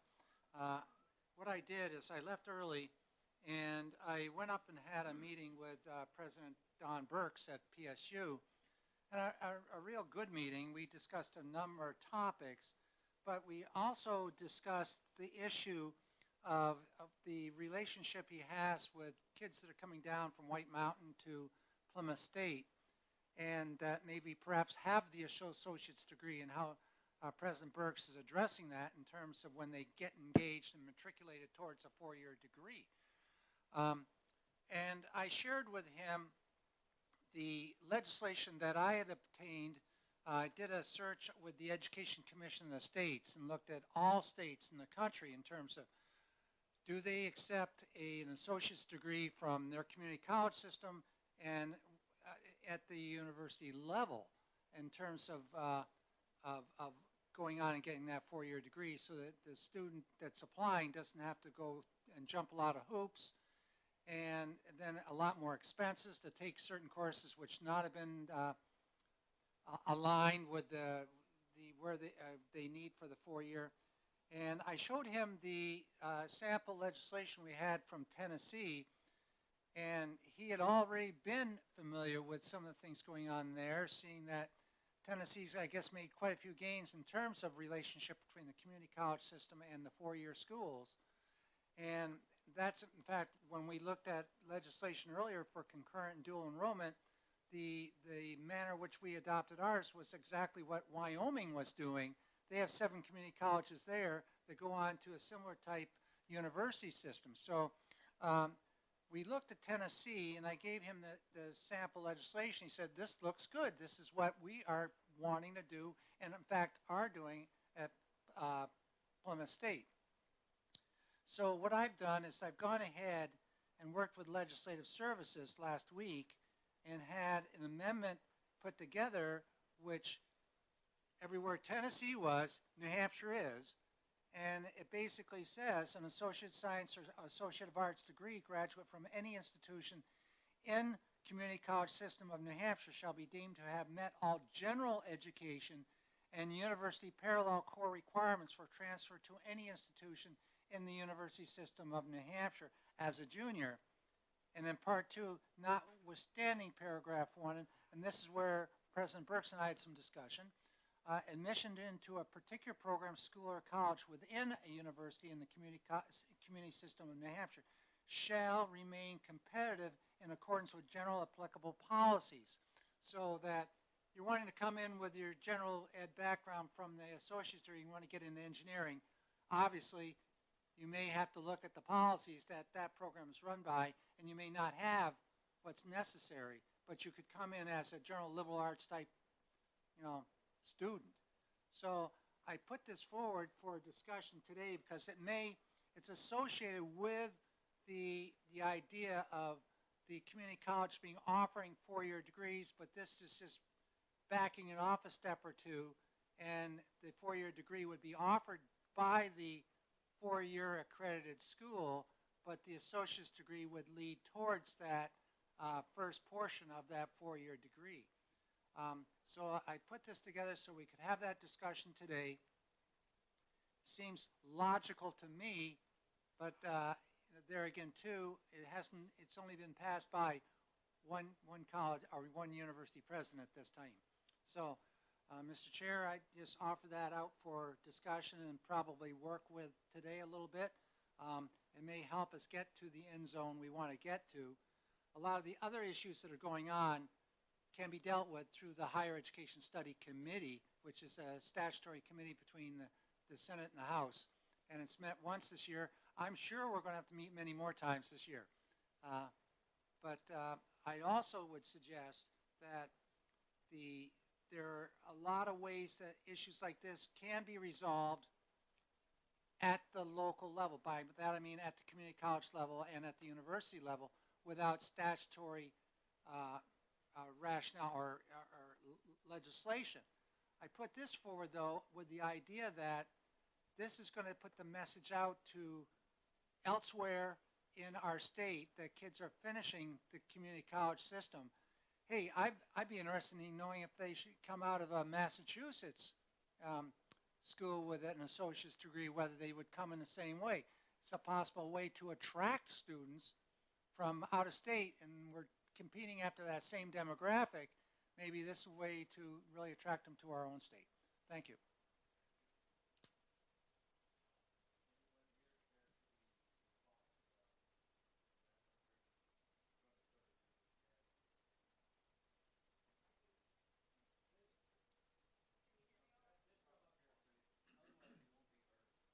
We are streaming too. The world's going to hear you, Mrs. Preventure. Thank you, Mr. Chairman, and members of the committee. For the record, my name is Catherine Preventure. I serve as the Chief Administrative Officer of the university system. So thank you very much, Representative Ladd, for the amendment. This is the first time we've had an opportunity to look at it. So my initial reaction is need to do a little bit more research. The other thing, I would just point out that I would say this isn't just relative to community college system and the community college system degrees. And Representative Ford, I believe you mentioned that it's important to make sure that we aid the community college system students. And of course it is, but it's about access to public higher education in the Granite State in its entirety, rather than just the community college system. Again, another initial thing that jumps out to me is the effective date within 60 days of passage. I don't know how long it would take to facilitate all this work. When I look at the Tennessee statute, and forgive me, I don't know enough about the structure of Tennessee statute, but when I look at the language, it looks like the piece that an Associate of Science or Associate of Arts degree from a Tennessee community college is deemed to have met all the general education and university parallel core requirements is under a subsection where all state institutions of higher education have collaborated and developed a transfer pathway for at least 50 undergraduate majors. So again, I have not researched this, but from the plain language, it looks like a pathway for 50 majors was already set up, and then those Associate of Science and Associate of Arts transferred over. And I'm sure the Chancellor, President Lloyd, can answer questions about some of the curriculum in all of the Associate of Science and Associate of Arts degrees at the community college. I just don't know enough about the core curriculum for all of their associate's degrees. And do they all transfer into the general education requirements at the four-year schools? Does that make sense?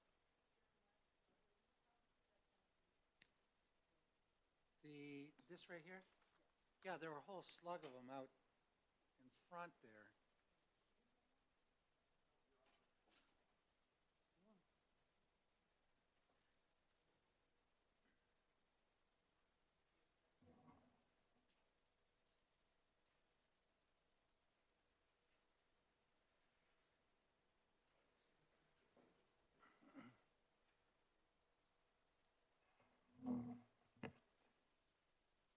Good afternoon.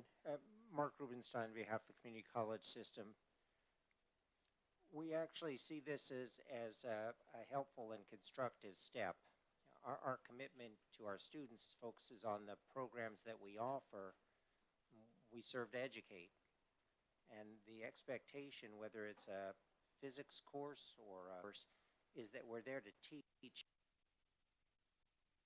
And we believe we teach with quality the same concepts that would be found at any other post-secondary institution. So for us, in a lot of ways, not only is this clear about the efficiency for students and contributing to affordability through pathways that don't require repeating courses, but it reinforces that commitment to quality, the consistency that you would expect, whether you're learning in Berlin, whether you're learning in Littleton, whether you're learning in Durham, is what we would expect too. So we see this as a constructive step. As you note in the second paragraph, Representative Ladd, the amendment would still require admission to a program. The still expectations are established by the university system for receiving students into those programs, but students otherwise eligible to be in those programs wouldn't necessarily need to repeat coursework that in fact is demonstrated as consistent within the community college system. Again, I don't know enough about the curriculum and the associates. And actually, Chancellor, you might know because you can sit on both sides of the table here. So all of the curriculum. Can you put the mic in a little closer? All of the curriculum for all of the associate's degrees issued by the community college, in your opinion, would meet all of the gen ed requirements at our four-year institutions to enter as a junior?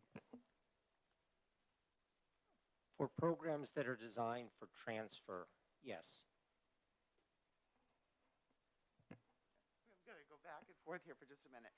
But that's a key point for programs that are designed for transfer, which gets me back to the first section of this Tennessee statute that talks about a transfer pathway, where the amendment doesn't talk about, I don't see in the amendment.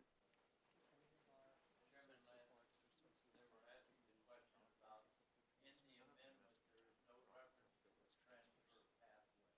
And that was causing some confusion, bringing in a discussion of the Tennessee program, which is specifically designed to address transfer pathways that have been established.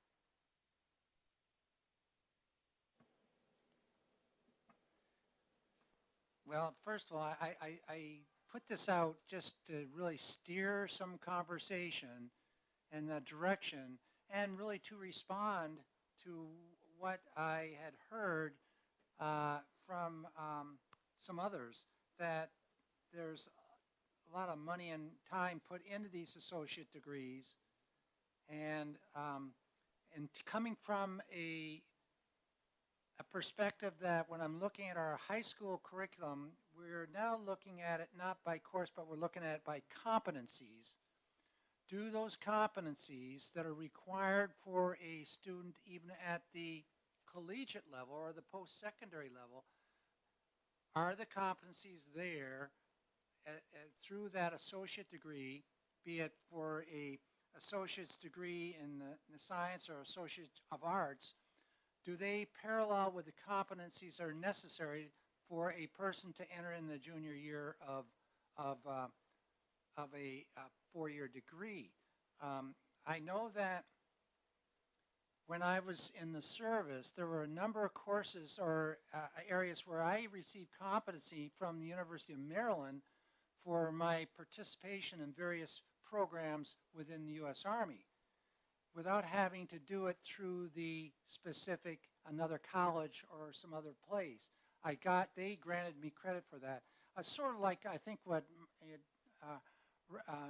Dr. Rubenstein's done with some of the programs while he was at Granite State. I feel that there's really a need to support those students that come in with the associate's degree so they don't have to start taking courses all over again. If we're not aligned down below, we need to be aligned. We need to move towards stackable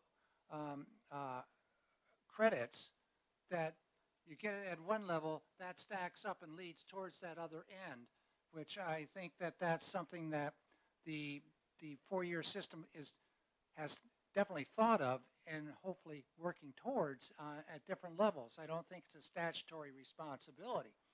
That can be done through your boards that you have, your administrative board and all that, between the presidents and working with staff. It's just that we're running out a lot of time. We need to get on this and move quickly here. There's a lot going on at the higher education levels in terms of restructuring and organizing and trying to capture the students from all over New England and beyond to come to our schools here. And I think this is one way of doing it. So yes, we do have copies of the Tennessee bill. I think you had it. I gave you a copy. And if it's transfer, I'd like to see us work something here where we can come out with language which is supportive of this particular goal and get something moving along here so that an outcome can be told to our public that, yeah, you got that associate's degree. You can go earn a four-year degree. Go for it. And you won't have to spend more money in replicating what you were told, you know, that was working towards a college degree and do it again. To me, I think we can go beyond that. And I do concur with President Marks at PSU. I think it's a good idea. I think that if you know where they're coming from with what they have, then we should be, and if it's within our state community college system and our state university system, we got to tie these two organizations together so that we're not losing time and money on the part of a student. Just to step in and clarify one issue, though, that I did hear a little bits of. No one is saying that you should be exempted from taking prerequisites for a required course. There's not any idea of that at all. The Gen Ed thing is just the idea that basically if you pass Gen Ed requirements in any institution in New Hampshire, it should satisfy that requirement in all other institutions. That will never protect you from the faculty member is they didn't teach English history the way I teach it. Look, we live with these creatures. We know them. And we just say, no, thank you, Charlie, and sit down, you know. But yes, that will always be the case. We had someone in a high school who was saying that their chemistry course couldn't be replicated anywhere else. You had to take it right there. You couldn't get a high school diploma from them. We all deal with these kinds of things in academia. That's not what we're talking about. We're just talking about if you're requiring some kind of social studies or other thing, that this course at this university should be equivalent to the one over there. The idea is the principle that's being required, not the course-specific kind of thing. Representative Ford, I'd like to add one last thing. On line 12 of this proposed legislation, and I'm open to modifying in any way, it says university parallel core requirements for transfer. So we're talking about transfer there and meeting requirements to get into that particular program you might be wanting to get into. It's contingent upon those aligning and meeting the requirements of the program you're transferring into. If they don't, then you have the option at the university level to say, no, it's not going to work. Or simply requiring you to take in a different math course that's more advanced than the one you took for the Gen Ed requirement. That's fairly customary, if I understand, in my experience at any rate. Oliver, could I ask a question? Please, jump in. I'm going back to our meeting last week. I seem to recall, I need some help with this, that there were either discussions or an agreement between White Mountain Community College and Plymouth to take, I'm not sure I want to use the word program, but take chunks of programs that students had completed, and those were part of the agreement. If that's the case, then we've got the beginnings of a pathway between White Mountain and Plymouth, at least. It seems to be that would be moving in the direction where we would want to be moving here. I just wanted to, I need clarification, I guess, to be sure I'm interpreting that correctly. Sure. Can I just respond to that, Mr. Chair? Please. So, and I want to be clear, it's not necessarily just White Mountains with Plymouth State. The community college system has what's called a block transfer, or the chunk, I like just as well. The block transfer, and that is for general education, but also it's expanded to certain programs. Business is a program, human services, education. We've gotten to the point where a lot of those really align very well and do transfer in. I will also just highlight that's Plymouth State. We have that as a community college system. We have a block transfer there. I'll work backwards. I was a Keene State graduate in my undergrad, and at that point we were working course by course. So at the time I went back to NHTI and I said, which courses actually go to Keene State as a transfer? So we're still doing some of those one-offs with some of the other institutions. I would say Plymouth is a little further beyond, not mentioning Granite State by any means, but Keene State and the university system, University of New Hampshire out in Durham, don't necessarily have the block transfer with as many as Plymouth State does. As we talked about last week, though, there are agreements and a number of programs from all of the community college system schools to, I know, the university, that all those gen ed courses will be accepted and transferred in. It's just again, I apologize, this is my first time seeing the language in the amendment. It reads that an Associate of Science or Associate of Arts degree graduate from any institution in CCSNH shall be deemed to have met all general education and university parallel course requirements for transfer to any institution as a junior. And maybe President Lloyd, do all Associate of Arts and Associate of Science degrees at the community college system meet those curriculum, such as, that you mentioned, business and social science and all of that? I just don't know. I think I'd be remiss if I didn't say there, some of it depends. I mean, there is not an exact transfer to every single school, and that every credit is taken in, and I'll use the applicability term once again as well, if not always applicable. The general education tends to go intro to sociology, intro to psych, some of those, the quantitative reasoning, math, Yeah. some of those, the more basic level tend to go, English go. But when it gets to the specific program, Plymouth State may say intro to business comes in, absolutely, and here's all of these, but it may not because there's a separate Paul College of Business out at UNH, for example. Liberal arts will go because it's a college of liberal arts. All of our liberal arts will go in there, but the engineering school may not.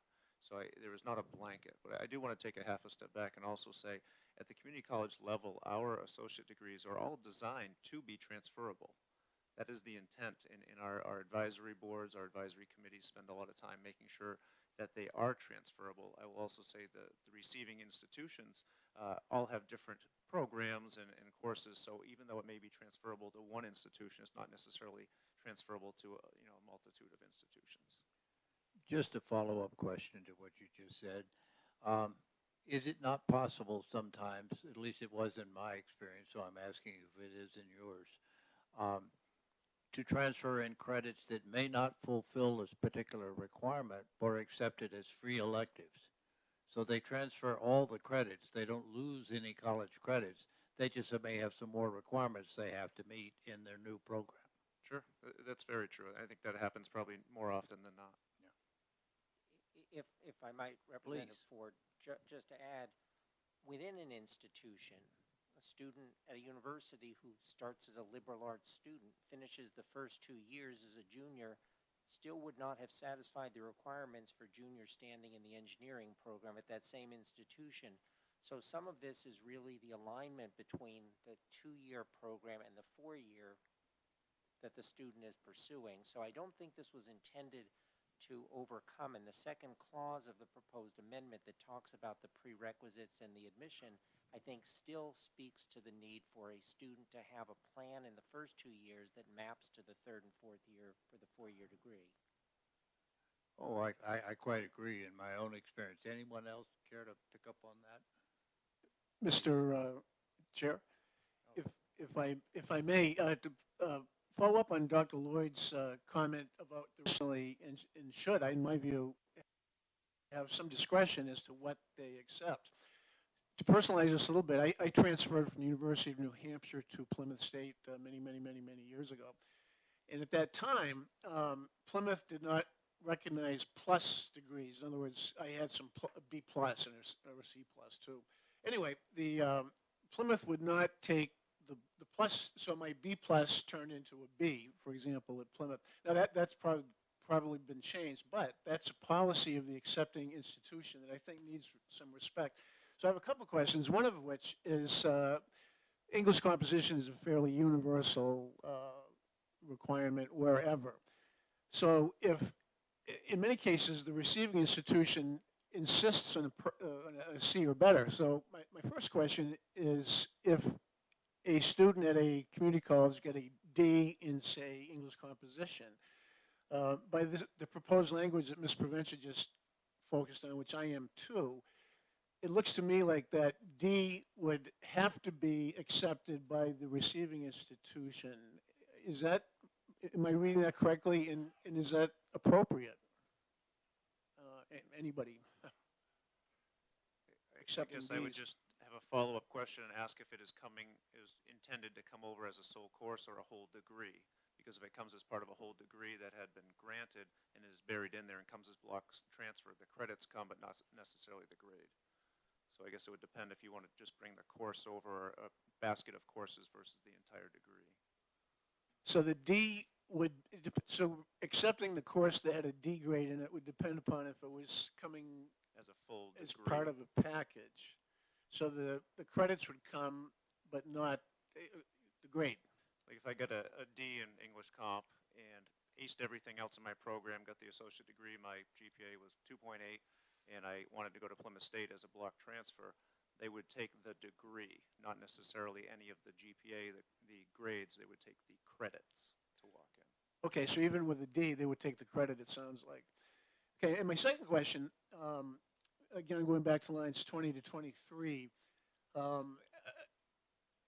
program like radiography, which I mentioned last week, or dental hygiene at NHTI, which I have a little more familiarity with, would, again, typically the receiving institution will look at the proposed courses coming in and say, okay, the designation of this course and the course description doesn't match perfectly with ours, but it's close enough we can call it whatever.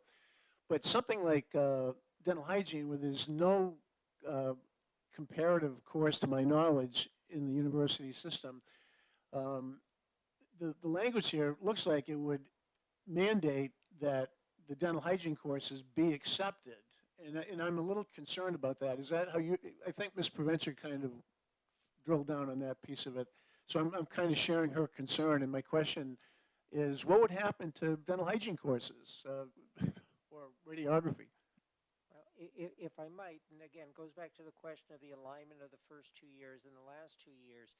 None of the university system programs lead to a bachelor's degree in dental hygiene, but a lot of programs require about 120 credits. About a third of those credits are general education. About a third of those credits are the major, and a third of those credits are elective. I'd say you'd have a transfer student who had an awful lot of elective credits in dental hygiene and have relatively little flexibility to complete the bachelor's degree with the last 60 credits of the program. But again, it would be the degree and junior standing, the credits transferring, but largely as elective. I see. So the credits, the dental hygiene credits, would not be erased or go away. They just could not be applied to a formal degree in the university system. If there's no comparable department within the university system to apply those credits toward a particular major, then yes, I think they would simply be transferable as elective credits. Now, again, this is a lot easier for me to say sitting on the community college side of the table than the university system side of the table.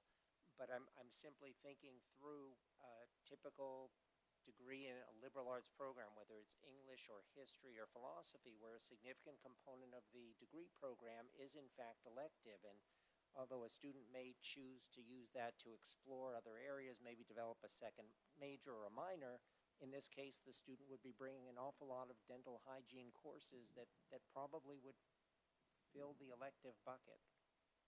Okay, so they'd be considered as electives, and they would count, but not towards a degree, but as electives. As you said, they'd have, okay, a lot of elective credits.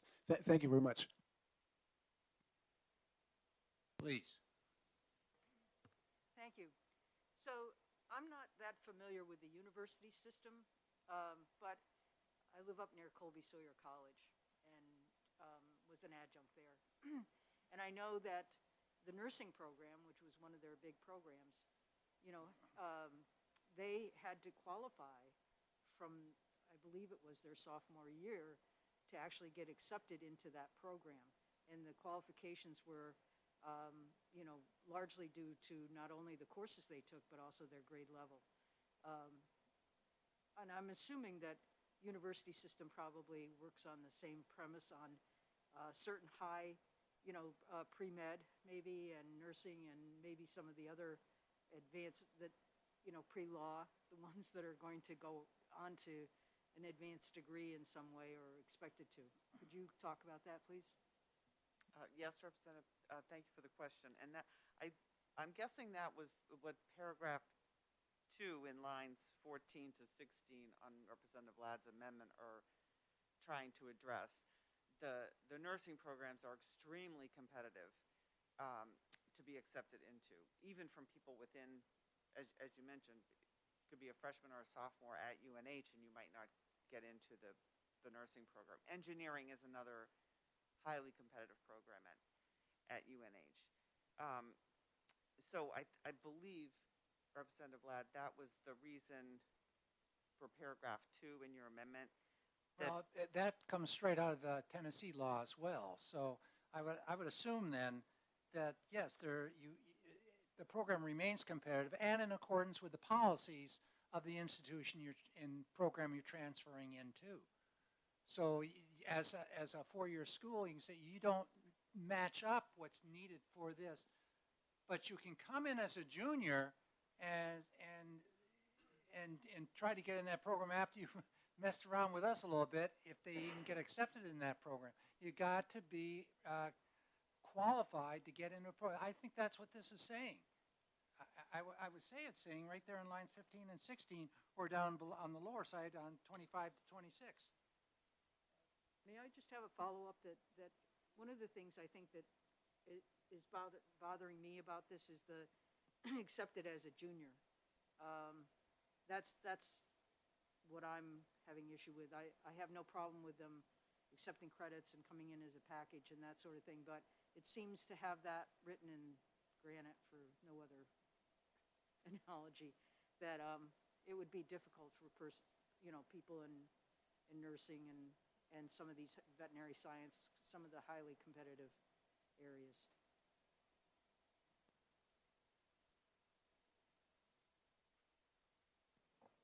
Representative, if I may say, because the community college system offers nursing programs at all of our campuses, a student who's completed the degree from us the first 2 years is a nurse. Academically qualified, registered nurse, academically qualified. University system has RN to BSN programs, notably at GSE. I think UNH may be offering one now as well, that allows students to come in for that junior and senior year with junior standing. In fact, in Granite State program, come in after the third year with senior standing. So the model is there. Maybe that was a bad analogy because, like I said, I know at Colby Sawyer, nursing is a very hard program to get into as they come in. But I think it would be difficult to immediately say that they would have junior status. I mean, I think some of them might come in, with credits that would only take them to maybe a sophomore and a half or whatever. I don't know how much of a big deal that is at the university level, the status of what year you're in. It's usually based on the number of credits, I think, that you've accumulated. And if I may follow, Representative, in the arcane world of registrars, normally, and it varies a little bit, 56, 58, or 60 credits brings you junior standing, and to complete one of our associate degrees, you are bringing 60 credits or more. So on purely just the credit count level, a student would have junior standing. If the programs line up, it would be perhaps junior standing in the program they're pursuing. If a student was a liberal arts in the first 2 years, associate of arts degree, but wants to be in engineering, may still need additional prerequisites in math or physics or chemistry before eligibility. So again, there may be some instances where, as President Lloyd said, it depends. But the junior standing would almost be the easiest part, that they'd have junior standing even if they still had additional prerequisites to be in junior level classes for a different program than they had started in. Thank you, that makes it much clearer. And to be clear, and I hope we effectively communicated this last week, the university system is committed to ensuring there's affordable, quality access to higher education from the community college system. I'm not going to say, though, today that the university system is going to support this language as is. I just don't know enough, and I need to go back and talk to others at the institutions, again, because we're just seeing this. I don't know that we're going to come out and say, yes, absolutely, every associate's degree of science and arts at the community college system is going to transfer everyone in as a junior. That maybe, but I need to do a little more homework on it before I can oppose or support the language. Anyone else care to respond to that? Mr. Chair, one more time. Sure. I want to just say that I think Representative Tanner is onto something, and I share her concern, strictly with the word junior, because junior, if that's in statute, that implies that someone who's a junior has 2 years to go. So if someone does not have the right credits to match up to a program in the university system, I think the transfer thing is fine, but to come right out in statute and say they'll be considered a junior, that concerns me as well.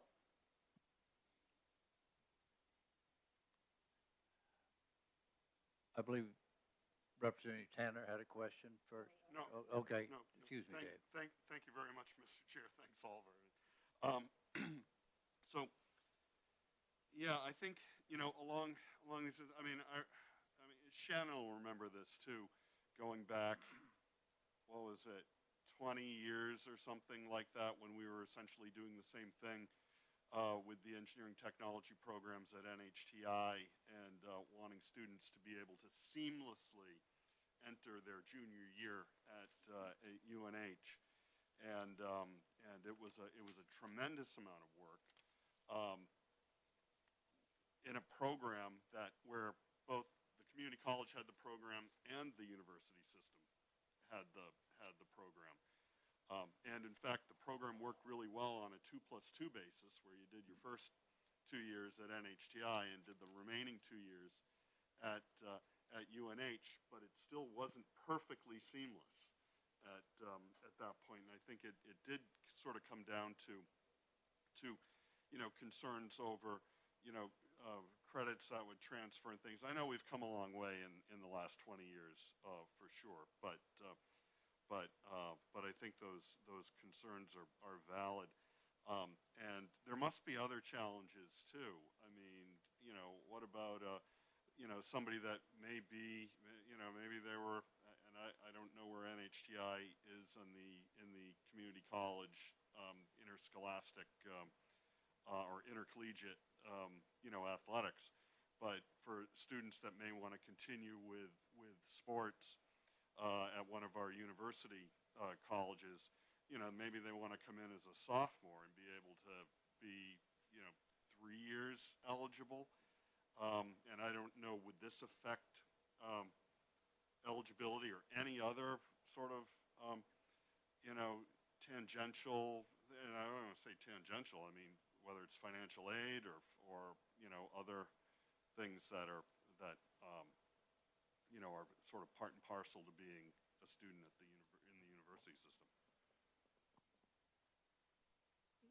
If I may, and I don't propose to speak, presume to speak for anybody other than the community college system, but I'm reading from the UNH catalog, and it reads, baccalaureate and associate in arts undergraduates are assigned class standing on the basis of semester credits of academic work completed with a passing grade as follows. To be a sophomore, 26 credits. To be a junior, 58 credits. To be a senior, 90 credits. So the concept of junior standing is sort of a normal thing, independent of how well you did. If you got D's in all of the courses that you took, so that your GPA was not a 2.0, you were not going to be online to graduate, but you'd accumulated 60 credits, by the definition in the catalog, you still have junior standing. It also has relevance, as Representative Luna was touching on, for satisfactory academic progress for federal financial aid.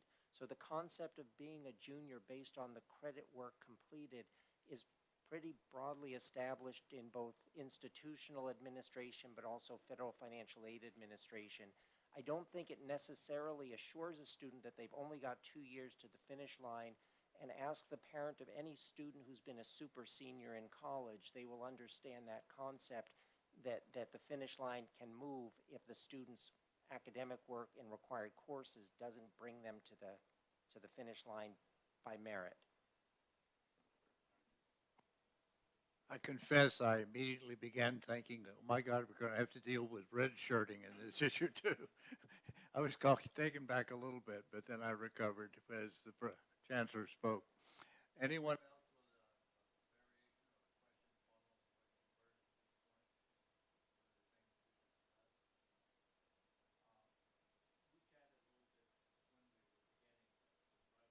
Oliver, I think your mic cut out.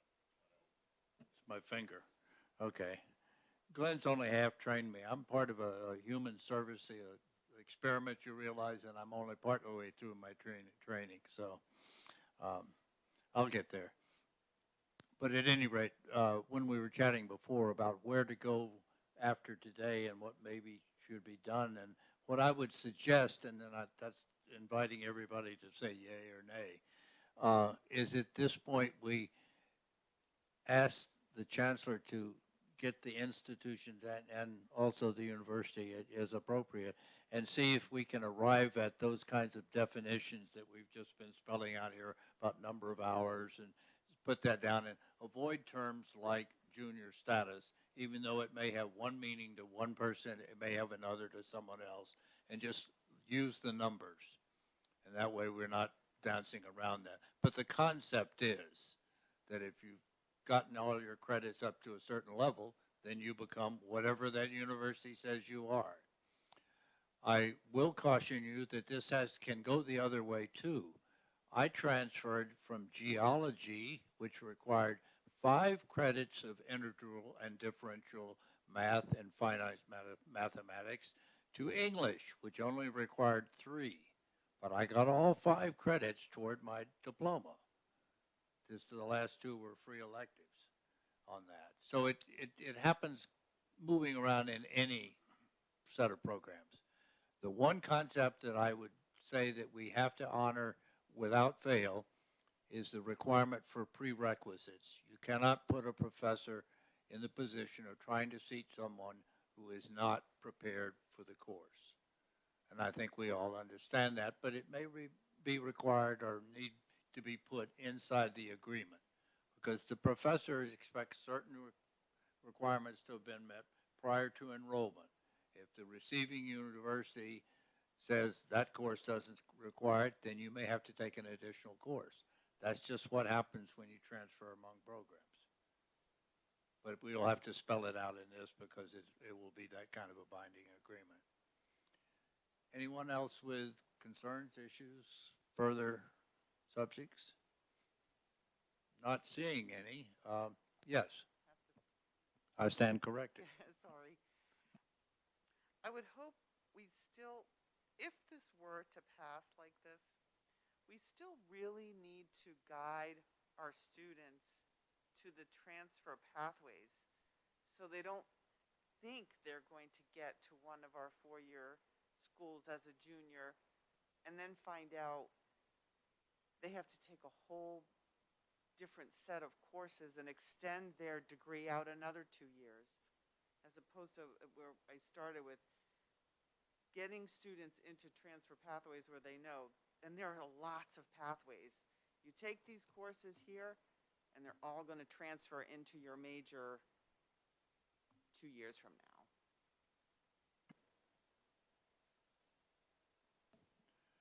I agree very much that we need to do it, and I think that's probably going to occur naturally as the pathway development idea continues. I mean, it'll start to spell out. But I think a clear explanation of what's a required course, what will be an elective course, what you may have done here in your major may only be an elective toward another degree. I was required to take an extra year of French, you know, and I wasn't thinking of it, but there it was, so I took it.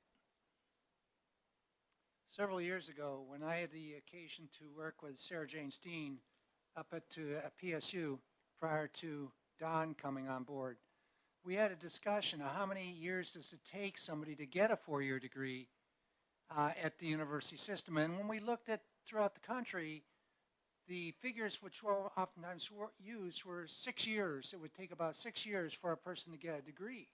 I don't know what it is for UNH or Keene or Plymouth now. However, it varies tremendously depending upon a lot of personal circumstances of the student, availability of courses, finances, ability to pay, all those things stack up. I just think it would be very helpful that students know that by going to a 2-year school, I can go on there and enter into a 4-year school as a junior. I think that what we're trying to do is, I don't know, we silo a lot of our education, for one. We do it at the K through 12 levels as well. We tend to have a lot of ownership on it, and we tend to get away from what is it that you need to know to be a good graduate of a 4-year school or a 2-year school, depending upon what your degree is in. Oftentimes we miss out on those competencies, the ability to do. It's always what's on paper. You took this, this, and this. Right now, I can very barely tell you what I took when I was in Orono, or when I was going to get my master's, or when I went on to get the 30 hours on top of that. But I can tell you what I've learned through doing with my degree as a result of my degree. So I would say I'd speak on behalf of the student and the families who are trying to get kids through here. And I think this is also a good way of retaining kids in our own state, knowing that I can go where the school is close to me right now, one of those 7 community colleges, which are regionally local schools we got to maintain. But the students have to know that this state supports them in going to that next step. And when we start saying, you can't go because you're missing out on this or that, I think we're missing the purpose, what education's all about. And so I'd encourage us to really think about trying to figure out how we're going to do this. The next step is we got to get all these courses throughout all these schools stackable so that we know how they relate to each other, and so they can transfer between Keene and Plymouth State, or Plymouth State and UNH, just on that level alone. And so we have a long way to go here, and I see this as a step to start pushing us in that direction. And I'm pleased to see that this is a consideration that's being done on the community college level and at the university level. We've done the 2+2, we've done the 3+1, we've done all this stuff. It's time now to take the next step. Thank you, Mr. Chair. Would anyone else care to address that particular Conversation. Well, invitation, yes. I guess it puts us in the position now of having to go to those of you who are representing the university and the community colleges to take this back to campus, perhaps mull it for a while.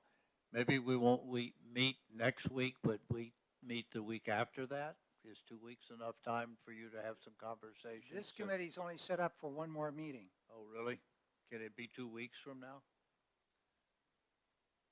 Well, we're going to be getting into a time when we're starting to close in on the governor's presentation, which I believe will probably be on the 16th, and session, which we may be following that.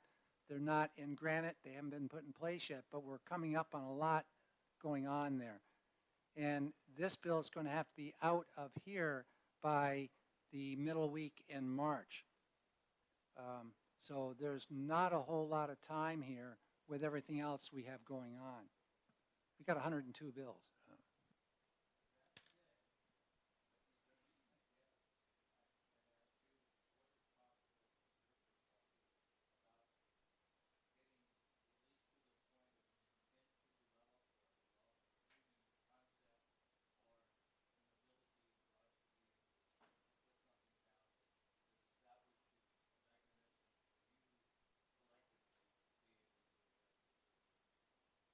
Can I just jump in, and I'll defer some of the wordsmithing and conversations, to the collective group, but I just want to go back to something Representative Luno said, and that he said, oh, Shannon, 20 years ago we were working on this. I think we should just take a pause and say, we've been working on this for 20 years. I mean, I've been in the community college system for 19 now, and we're having some of the same discussions. So I'm excited about this. I personally went through this, as mentioned, with my Keene State and NHTI relationship, and anything I can do to help, whether it's wordsmithing. I don't know about the junior status piece. We may have to talk about that, but I think I'm excited, and on behalf of the students, Representative, as you mentioned, through the student lens of from 20 years ago to where we are now, I'm excited to see this conversation come back around and really move the state forward. So I just wanted to go on record and say that. I'll only add the work ahead. I think that Chief Administrative Officer Provencher probably has the heavier lift on the university side because they're the receiving institutions. But I want to clarify that we have a lot of pathways already in place. We've built a lot of articulation agreements. They align with specific first 2 years mapping to the last 2 years. So a lot of that's been done. I don't know whether or not the language as proposed would open that up to anything more than that second clause says, which is that you still need to satisfy the admission requirements. You still need to have the applicability. So I'm not as concerned about whether this can be done efficiently or appropriately, but I would defer to CAO Provencher for the university system side of this because they would have to address the receiving end. And as I mentioned, I don't have an answer to that today. So if you need an answer in a week, then I'll be back in a week. Thank you.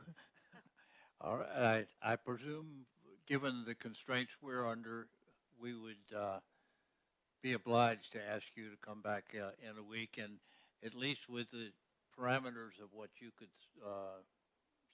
commit to, and without trying to put you in a box in any way. Just to do that, we would anticipate coming back and hearing what's possible and what's planned, and if in fact it is useful for us to take any step at this point, or have we done at least the shove, and we can ask you to come back in sometime in the near future and tell us what the pathways are looking like. I suppose the best way to. Anyone else with questions, input, whatever? I mean, obviously everybody in this room has had some experience with this. It comes out in our stories, and we all have a legitimate personal interest as well, and we know what difference it can make. My goal in calling for this was to initiate this discussion and to open it up so we could move forward and not stay stuck 20 years ago or wherever it was. And I'm pleased to see the response and to note the concerns, because I think now we can begin to address them and put them behind us. So, see you in a week. Thank you very much, everyone.